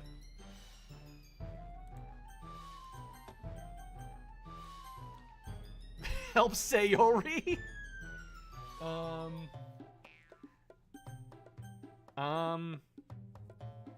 Pick the last one, trust me. Natsuki. Natsuki glares at me, drying up my words I had in my mouth. Saving is for the weak, also the weak. So instead, I turn to Yuri. Yuri. But Yuri's expression is so defenseless that I can't bring myself to say anything to her. Sayori. Eh? Yeah? Everyone's fighting is making Sayori uncomfortable. How can the two of you keep fighting when you know you're making your friend feel like this? Indy. Well, that's her problem. This isn't about her. There's multiple poem types, you guys. Half-worked refrigerator into a haiku, and it worked. I agree. It's unfair for others to interject their own feelings into our conflict. Yeah, unless Sayori wants to tell Yuri what a stuck-up jerk she's being. She would never. It's your immaturity that's made her upset in the first place. Excuse me? Are you listening to yourself? This is exactly why nobody likes... Stop. Natsuki, Yuri. You guys are my friends. I just want everyone to get along and be happy. My friends are wonderful people, and I love them because of their differences. Natsuki's poems? They're amazing because they give you so many feelings with just a few words. And Yuri's poems are amazing because they paint beautiful pictures in your head. Everyone's so talented. So why are we fighting? Because, well, also, Natsuki's cute and there's nothing wrong with that. And Yuri's boobs are the same as they always were. Big and beautiful. Okay. Sayori. Sayori stands triumphantly. Monica stands behind her with a bewildered expression. I'll make some tea. Yuri rushes off. Natsuki sits down with a blank expression on her face, staring at nothing. So this is why Sayori is vice president. I whisper to Monica.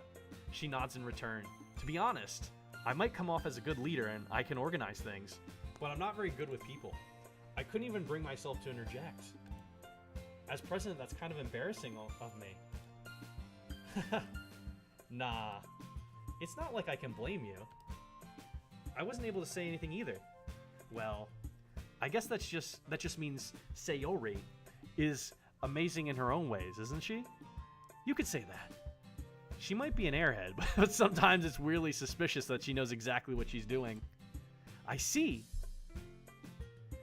To the rest, yeah, she definitely saved the day there. Take care of her, okay? I would hate to see her get herself hurt. That makes two of us. You can count on me. Monica smiles sweetly at me, causing my stomach to knot. Such a genuine person really does make a good president, regardless of what she says. If only I could get the chance to talk to her a little more. Okay, everyone. It's just about time for us to leave. How'd you all feel about sharing poems? It was a lot of fun. Well, I'd say it was worth it. It was alright. Well, mostly. Indy, how about you? Yeah, I'd say the same. It was a neat thing to talk about with everyone. Awesome. In that case, we'll do the same thing tomorrow. And maybe you learned something from your friends, too. So your poems will turn out even better. I think to myself, I did learn a little more about the kinds of poems everyone likes. With any luck, that means I can at least do a better job impressing those I want to impress. I nod to myself with newfound determination. Indy, ready to walk home? Sure, let's go. Hee hee. Sayori beams at me. It truly has been a while since Sayori and I have spent this much time together. I can't really say I'm not enjoying it either.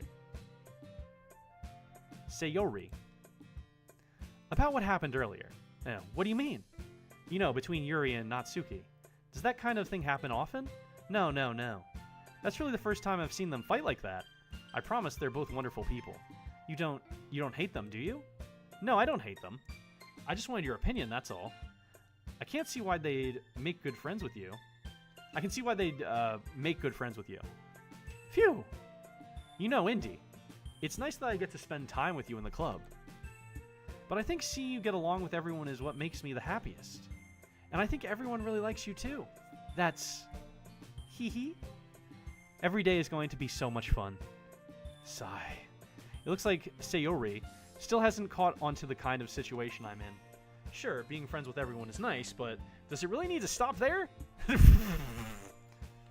We'll just have to see what the future holds. I pat her on the shoulder. I said that more to myself than to her, but it's easy to use Sayori as an internal monologue sometimes. Okay, yeah, let's do this. Indy trying to avoid saying her name in every chat message involving to avoid saying it's hilarious. Listen here. I don't want my phone to yell at me.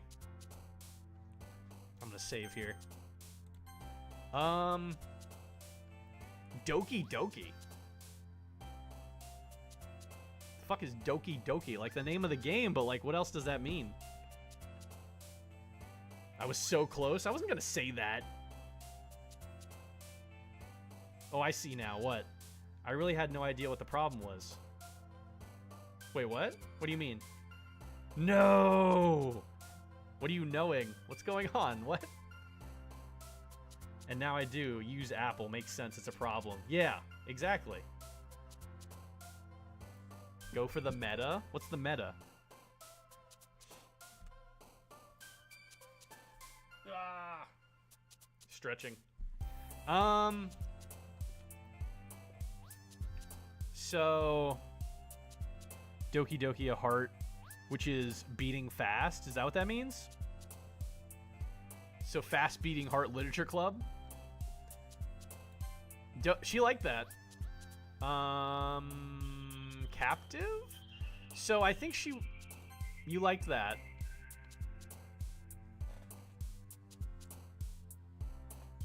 Oh, it's for a heart beating? Okay. Yeah, I went with Doki Doki and the girl in the middle like that. I don't know what you like. I know you like cutesy things. I know you like death and destruction and war and famine and guts and blood and gore and disgusting things. Scars? You like scars? Really? Okay. Sparkle, pink, together, fireworks, lollipop, loud, holiday, melody, chocolate, games. I don't know what one of these you would like, honestly. Yuri's a horror fan? I remember her saying that.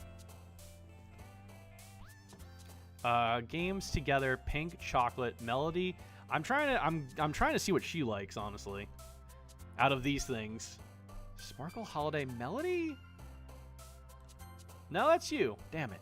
Boop. I know that would be you. I did boop before. Shame? You like shame. Okay. Massacre. You love massacres.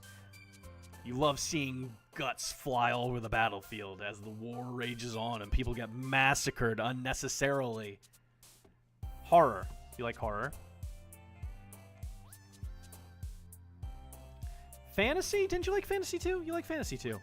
Poop the snoot. Hey, Infinite. Hey, look, it's you. I wonder who likes Infinite. We should who do you think likes Infinite? Snoot the boop. It is me. Who likes Infinite? Ah, she likes you.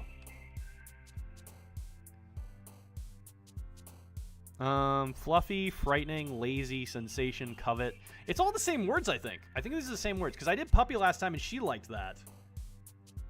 I mean, duh, she does. Frightening? You like frightening, of course you do. Melancholy, defeat,